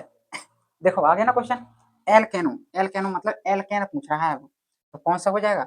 ऑप्शन नंबर बी इसका करेक्ट आंसर हो जाएगा। CnH2n प्लस के 2 इसका करेक्ट आंसर हो जाएगा। ठीक है, तो इस तरीके से बेटा तुम्हें कंप्लीट करके चलना है। और एक चीज़ का ध्यान देना, देखो समय बचा है बहुत कम, तो पढ़ाई तो बहुत अच्छे तरीके से करो, क्योंकि कंपटीशन जो है वो बहुत ही हाई लेवल पे है। अगर तुम 2 घंटे पढ़ते हो और तुम सोचते हो कि हम ही बहुत ज़्यादा पढ़ते हैं, तो बेटा ये बहुत बड़ी गलती कर रहे हो, क्योंकि जो दूसरे बच्चे हैं वो तुमसे कई गुना ज़्यादा पढ़ रहे हैं, तुम्हें लग रहा है। ठीक है, तो इस तरीके से तुम्हें क्या करना है? पढ़ाई बहुत ही जोर-शोर से करना है। समय बच रहा है बहुत ही कम। नेक्स्ट क्वेश्चन, प्रोपेनॉल, यहाँ पे क्या आया है? अल आया है बेटा। क्या आया है? अल। प्रोपेनॉल, प्रोप में कितना कार्बन होता है? मेथ, एथ, प्रोप 3 कार्बन होता है, तो C3 तो आ ही आएगा। अल में क्या हो जाएगा? CHO और जुड़ जाएगा, तो यहाँ पे हो जाएगा तुम्हारा CH3, CH2, CHO। अब यहाँ पे देख सकते हैं कौन हो जाएगा? 3 और 2 5 और 1 6, C3H6O, कौन सा हो जाएगा? ऑप्शन नंबर बी इसका करेक्ट आंसर हो जाएगा। ये हमारा करेक्ट आंसर हो जाएगा यहाँ पे। ठीक है, ये क्वेश्चन तो देखो वैसे भी इसमें 2 कार्बन है, इसमें 4 कार्बन है, ये तो हो ही नहीं सकता है, बिल्कुल नहीं हो सकता है। इनको देखने की जरूरत है तुम्हें। ठीक है, 2022 में ये पूछा गया प्रश्न है हमारा। नेक्स्ट क्वेश्चन, ये रहा हमारा नेक्स्ट क्वेश्चन, कह रहा है निम्नलिखित में किस यौगिक में कीटोनी समूह उपस्थित होता है? यहाँ पे देख रहा है कीटोनी समूह कह रहा है, तो यहाँ पे करेक्ट आंसर हो जाएगा ऑप्शन नंबर डी, कीटोनी समूह। 2017, 2019, 2020, 22 में पूछा गया प्रश्न बेटा हमारा, ये क्या है? 2017, 19, 20, 22 में पूछा गया प्रश्न है, तो इसलिए ये बहुत ही ज़्यादा इंपॉर्टेंट होने वाला है। ये हमारा क्या हो जाएगा? कीटोनी समूह हो जाएगा। नेक्स्ट क्वेश्चन कह रहा है एथेनॉल की सोडियम से अभिक्रिया कराने पर प्राप्त होती है, कौन सी गैस होती है? तो यहाँ पे हमारी H2 गैस हो जाती है। 2024 में पूछा गया प्रश्न, H2 हमारी हाइड्रोजन गैस निकलती है जब भी एथेनॉल और सोडियम की क्रिया हम कराते हैं। ठीक है, इसके बाद हमारा नेक्स्ट क्वेश्चन आ जाता है, ये रहा हमारा नेक्स्ट क्वेश्चन, निम्नलिखित में समजातीय श्रेणी है।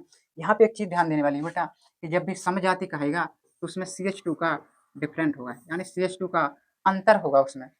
और अगर अनुभार की बात की जाए, C का कितना होता है? 12, H का 2, H2 है ना, तो 2 हो जाएगा, तो 12 2 14, यानी 14 अनुभार का उसमें अंतर होगा।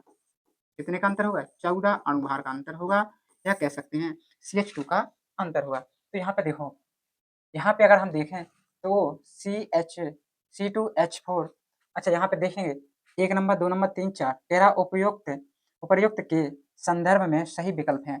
इनको देख के बताना है कौन सा है, 1 एवं 2, 1 एवं 4, 2 एवं 4, 1 एवं 3। तो यहाँ पे जो देखने वाली बात है वो ये है, देखो अगर हम C2H4 में CH2 जोड़ दिया जाए तो क्या हो जाएगा? C3 हो जाएगा, H6 हो जाएगा, यानी जी हमारा तो करेक्ट होने वाला है। इसमें देखो यहाँ पे OH जुड़ा है, यहाँ पे CHO, तो ये तो हमारा गलत हो जाएगा बेटा। यहाँ पे CH जुड़ा है, यहाँ पे CHO, अगर यहाँ पे हम CH2 जोड़ दिए तो क्या हो जाएगा? CH2 अगर हम जोड़ दें तो CH3 हो जाएगा, यानी ये भी हमारा करेक्ट होने वाला है। यहाँ पे देखो, यहाँ पे OH जुड़ा है, यहाँ पे CH3, तो ये भी करेक्ट गलत होने वाला है। तो पहला और तीसरा कहाँ दे रहा है? पहला और तीसरा, पहला और तीसरा ऑप्शन नंबर डी इसका करेक्ट आंसर हो जाएगा। डी नंबर इसका करेक्ट आंसर हो जाएगा। इस तरीके से देखना है, CH2 का अनुभार उसमें डिफरेंट होना चाहिए और क्रियात्मक समूह भी हमारा समान होना चाहिए, क्रियात्मक समूह अलग नहीं होना चाहिए। ठीक है, नेक्स्ट क्वेश्चन, ये आ गया नेक्स्ट क्वेश्चन, कह रहा श्रृंखलन का गुण किस परमाणु में पाया जाता है? तो बेटा कार्बन वाला पढ़ रहे हैं चैप्टर, तो कार्बन ही में पाया जाएगा, बात खत्म। प्रोपेनल में क्रियात्मक समूह अभी बताया था ना, अल समूह आ जाए तो क्या हो जाएगा, CHO। यहाँ पे करेक्ट आंसर हो जाएगा CHO, हमारा करेक्ट आंसर हो जाएगा। OH हमारा क्या होता है, ऑल होता है, ठीक है। एल्डिहाइड में प्रकार्यात्मक प्रकार्यात्मक समूह है, क्या हो जाएगा हमारा एल्डिहाइड में, एल्डिहाइड में जो हमारा हो जाएगा वो हो जाएगा, ये वाला हो जाएगा CHO, हमारा एल्डिहाइड कहलाता है, ये हमारा ऑल समूह होता है, ठीक है। ये हमारा ओएक ओएक अम्ल हो जाएगा, ठीक है। नेक्स्ट क्वेश्चन, ये क्वेश्चन बहुत ज्यादा इंपॉर्टेंट है बेटा, इसको कंप्लीट कर लेना। ये रहा हमारा नेक्स्ट क्वेश्चन, कह रहा CH3CH2OH, यहाँ पे क्या आ गया है, OH समूह आ गया है, तो ऑल वाला तो देखना है, ये तो ओएक अम्ल गलत हो जाएगा, GH अम्ल भी गलत हो जाएगा। अब यहाँ पे मेथेनॉल, क्या ये कार्बन है, मैथ एथ दो कार्बन, तो ये भी गलत हो जाएगा, करेक्ट आंसर हो जाएगा एथेनॉल। क्यों, CH3CH2OH, मैथ एथ, एथ तो आने जाना है, OH समूह जोड़ा है तो ऑल, एथेनॉल इसका करेक्ट आंसर हो जाएगा। ये भी 2023 में पूछा गया प्रश्न है हमारा। यहाँ पे कह रहा CH3CO, CH3 का IUPAC नाम क्या हो जाएगा, यहाँ पे हमारा हो जाएगा, अभी हमने बताया था, अभी जो हमने पढ़ा था क्वेश्चन उसमें COCH3 आया था, ऑन समूह पूरा था ना, कीटोनिक समूह, तो ऑन इसमें कहाँ जुड़ा है, मैथ एथ, कितने कार्बन है, मैथ एथ प्रो, तो क्या हो जाएगा, प्रोपेनॉन हो जाएगा। प्रोपेनॉन कहाँ है, ये है हमारा प्रोपेनॉन। अगर एक कार्बन और होता तो ब्यूटेनॉन हो जाता, ये तो सरासर ही गलत है, अल समूह थोड़े ना है, करेक्ट आंसर प्रोपेनॉल हो जाएगा हमारा, ठीक है। नेक्स्ट क्वेश्चन, एक एल्कोहल और अम्ल के साथ होने वाली अभिक्रिया कहलाती है, क्या कहलाती है, एक एल्कोहल और अम्ल के साथ होने वाली क्रिया हमारी क्या कहलाएगी, हमारी अभिक्रिया कहलाएगी एस्टरीकरण अभिक्रिया कहलाएगी, क्या कहलाएगी बेटा, एस्टरीकरण अभिक्रिया कहलाएगी, 2012 में पूछा गया प्रश्न हमारा। नेक्स्ट क्वेश्चन, निम्नलिखित निम्नलिखित में से एल्डिहाइड है, एल्डिहाइड अभी हमने बताया था ना अल समूह होगा, देखो ये गलत, ऑल जुड़ा है ये गलत, ऑल जुड़ा है ये गलत, क्या हो जाएगा मैथेनल। अच्छा मैथेनल होता चाहे एथेनल होता उससे हमें फर्क नहीं पड़ने वाला, बस अल होना चाहिए हमारा, क्या होना चाहिए, अल होना चाहिए बेटा, ठीक है। तो यहाँ पे मैथेनल करेक्ट आंसर हो जाएगा। निम्नलिखित में समजातीय समजातीय श्रेणी है, क्या पूछा है बेटा, समजाति, क्या बताया था, CH2 का अंतर देखना है। देखो इसमें अगर CH2 जोड़ दिया जाए तो ये तो गलत हो जाएगा, इसमें जोड़ दिया जाए क्रियात्मक समूह गलत, क्रियात्मक समूह नहीं है समान। इसमें देखो CH2 अगर इसमें जोड़ देंगे तो क्या हो जाएगा, C2H4, ये सही हो जाएगा, ये तो गलत होने वाला है, करेक्ट आंसर सी, नहीं करेक्ट आंसर बी होने वाला है, CH4 C2H6 हमारा करेक्ट आंसर होने वाला है। क्यों होने वाला है, क्योंकि अगर इसमें CH4 में तुम CH2 जोड़ दोगे तो क्या हो जाएगा, C2 हो जाएगा और यहाँ पे 6 हो जाएगा, तो हमारा करेक्ट आंसर हो जाएगा B option is the correct answer हो जाएगा। नेक्स्ट क्वेश्चन, सारे हमारे प्रीवियस ईयर क्वेश्चन चल रहे हैं बेटा, 2026 के लिए वेरी वेरी इंपॉर्टेंट होने वाले हैं, इतनी गारंटी के साथ कहते हैं बेटा, अगर इतना तुमने कंप्लीट कर लिया तो इससे बाहर बिल्कुल नहीं जाएगा, कतई नहीं जाने वाला है, ठीक है। मेथेन का संरचनात्मक सूत्र है, मेथेन का संरचनात्मक सूत्र है, मैथ में देखो कितने कार्बन होते हैं, मैथ में एक कार्बन होते हैं, तो कहाँ है एक कार्बन, यहाँ पे, यहाँ तो दो हो जाएगा, ये तो गलत हो जाएगा, मैथ एथ पे पहुंच जाएगी गाड़ी, यहाँ पे भी गलत हो जाएगा, एथ पे पहुंच जाएगी, यहाँ पे भी एथ पे पहुंच जाएगी, ये गलत हो जाएगा, हमारा करेक्ट आंसर हो जाएगा option number B is the correct answer. क्यों हो जाएगा, क्योंकि मेथेन पूछा था, तो मेथेन का अगर हम फॉर्मूला की बात करें तो CH4 होता है हमारा, CH4, तो यहाँ पे C 1 2 3 4, तो हमारा करेक्ट आंसर हो जाएगा B option is the correct answer हो जाएगा, क्या हो जाएगा, मेथेन का करेक्ट आंसर बी हो जाएगा। नेक्स्ट क्वेश्चन, संतृप्त हाइड्रोकार्बन में नहीं होता है, क्या नहीं होता है, क्या नहीं होता है ये देखना है, एकल आबंध नहीं होता है, चतुष्फल की संरचना, सी एकल बंध, सी आबंध कोण 109 डिग्री 28 मिनट का, डी नंबर में सी डबल बंध सी। देखो संतृप्त, संतृप्त में बताया था हमने, संतृप्त में बताया था कि हमने एकल बंध होता है, अगर डबल बंध है तो ये क्या हो जाएगा, असंतृप्त हो जाएगा, तो यहाँ पे यही हमारा गलत हो जाएगा, ठीक है। यहाँ पे पूछा था संतृप्त हाइड्रोकार्बन में नहीं होता है, तो क्या नहीं होता है, ये नहीं होता है, और यहाँ पे पूछ रहा नहीं पूछ रहा, तो इसलिए हमारे करेक्ट आंसर हो जाएगा वो ये वाला हो जाएगा, बाकी जो सारे विकल्प है गलत हो जाएंगे, ठीक है। तो हमारा जो करेक्ट आंसर हो जाएगा वो हमारा क्या हो जाएगा, करेक्ट आंसर, करेक्ट आंसर हमारा ऑप्शन नंबर डी इसका करेक्ट आंसर हो जाएगा। नेक्स्ट क्वेश्चन, निम्नलिखित में कीटोन है, क्या पूछ रहा है, कीटोन, तो देखो क्या बताया था, ऑन समूह जुड़ना, देखो यहाँ पे तो जो ऑल समूह जुड़ा है, ऑल क्या होता है, OH होता है, ऑल जोड़ा है, यहाँ पे भी OH हो जाएगा। यहाँ पे तो ये डबल बंद वाला सिस्टम है भैया, यहाँ पे है ऑन तुम्हारा, तो ये हमारा करेक्ट आंसर हो जाएगा। ठीक है, ये हमारा करेक्ट आंसर हो जाएगा। इस तरीके से समझना है बहुत बढ़िया तरीके से, क्योंकि अगर ऐसे तुम कंप्लीट करोगे तो 2026 में बिल्कुल टॉपर बन जाओगे। नेक्स्ट क्वेश्चन, निम्नलिखित में एल्काइन है। अब देखो एल्काइन वाली बात आ गई। एल्काइन का क्या बताया था सूत्र, CnH2n-2, ये हमारा सूत्र था। अब देखो मान रखे, देखो 3 का किया 2 गुना 6, भाई ये तो ज्यादा हो रहा है तो ये तो गलत हो जाएगा, 2 गुने से कम करना है। 3 दूना 6, ये तो 2 गुना है, ये गलत हो जाएगा। 4 दूना 8, ये भी ज्यादा हो रहा है। 3 का दूना 6 में से 2 है, ये करेक्ट आंसर हो जाएगा। भाई 2 गुने से तो कम ही होना है ना, और ये 2 गुने से सारे ज्यादा है, तो करेक्ट आंसर हो जाएगा डी ऑप्शन। एल्काइन का जो सूत्र हो जाएगा वो क्या हो जाएगा, C3H4 हो जाएगा। निम्नलिखित में से प्रोपेन है, प्रोपेन, अब देखना कार्बन कितने होते हैं, मेथ एथ प्रो, कितने 3 कार्बन। यहाँ पे देखो अगर ध्यान से तो 1 2 3, लेकिन ये जुड़ा है तो ये तो गलत हो जाएगा। यहाँ पे कितना हो जाएगा, ये भी गलत हो जाएगा, ये भी गलत हो जाएगा। ऑप्शन नंबर ए, मेथ एथ प्रोप, और एक अलबंध से है ऐड, तो प्रोपेन हो जाएगा, करेक्ट आंसर हो जाएगा। 35 का ए विकल्प इज द करेक्ट आंसर हो जाएगा। नेक्स्ट क्वेश्चन, भाई एल्किन, देखो एल्किन का तो पता था, इन समूह जोड़ा है तो डबल बंध वाला सही हो जाएगा, बाकी सब गलत। इसमें ट्रिपल बंध है गलत, ट्रिपल बंध है गलत, एकल बंध है गलत। कौन सा, ऑप्शन नंबर बी इसका करेक्ट आंसर हो जाएगा हमारा। क्लोरीन के अणु में आबंध पाया जाता है, क्लोरीन में क्या पाया जाता है, आयनिक आबंध पाया जाता है, द्वि, एक और त्रि, तो यहाँ पे करेक्ट आंसर हो जाएगा वो हमारा कौन सा हो जाएगा, बी हमारा करेक्ट आंसर हो जाएगा।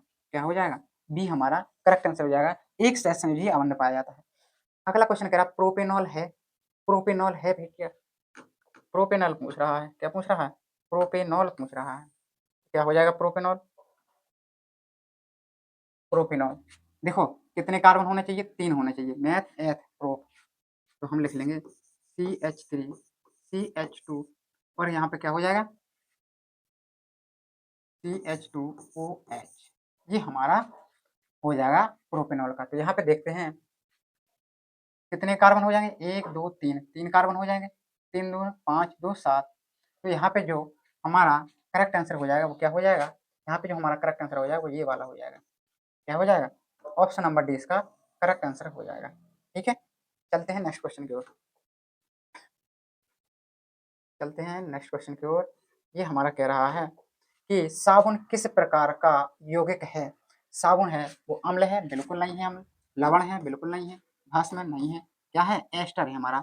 जो साबुन है वो किस प्रकार का यौगिक है, एस्टर है। एस्टरों के क्षारीय जल अपघटन की प्रक्रिया कहलाती है। एस्टरों के क्षारीय जल अपघटन की क्रिया क्या कहलाती है, साबुनीकरण कहलाती है। क्या कहलाती है, साबुनीकरण कहलाती है।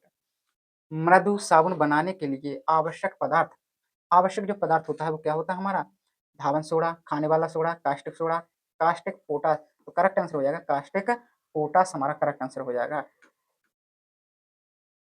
नेक्स्ट क्वेश्चन, ये रहा हमारा नेक्स्ट क्वेश्चन, कह रहा सोडियम में झाग उत्पन्न करने वाला पदार्थ है, सोडियम सिलिकेट, रेजिन, कार्बोक्सिलिक अम्ल, कास्टिक सोडा, तो यहाँ पे करेक्ट आंसर हो जाएगा वो हमारा रेजिन हो जाएगा। क्या हो जाएगा, रेजिन हमारा करेक्ट आंसर हो जाएगा। नेक्स्ट क्वेश्चन, ये रहा हमारा नेक्स्ट क्वेश्चन, निम्नलिखित में से असंतृप्त हाइड्रोकार्बन है, क्या हो जाएगा, C2H2, CH4, C2H6, C3H8, यहाँ पे कह रहा असंतृप्त, असंतृप्त में देखना है डबल बंध और ट्रिपल बंध।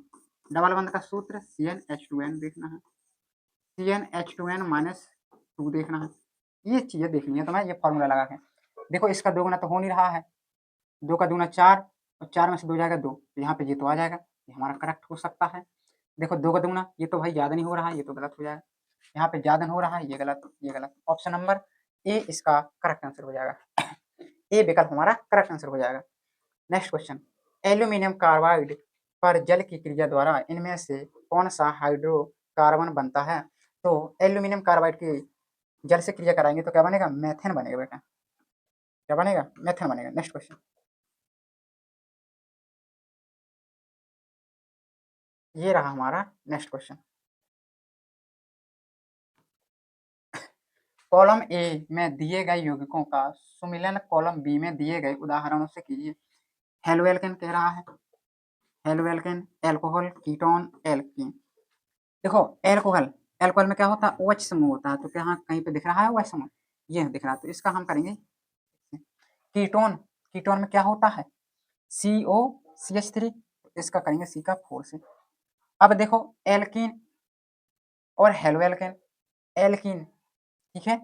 अब देखो विकल्प चेक करते हैं हम, विकल्प में क्या है, बी का किया 1 से करेक्ट है, सी का किया 4 से करेक्ट है, डी का किया 3 से। क्या डी का 3 से करने पर हो जाएगा एल्कीन? देखो यहाँ पे बिल्कुल हो रहा है, बिल्कुल हो रहा है।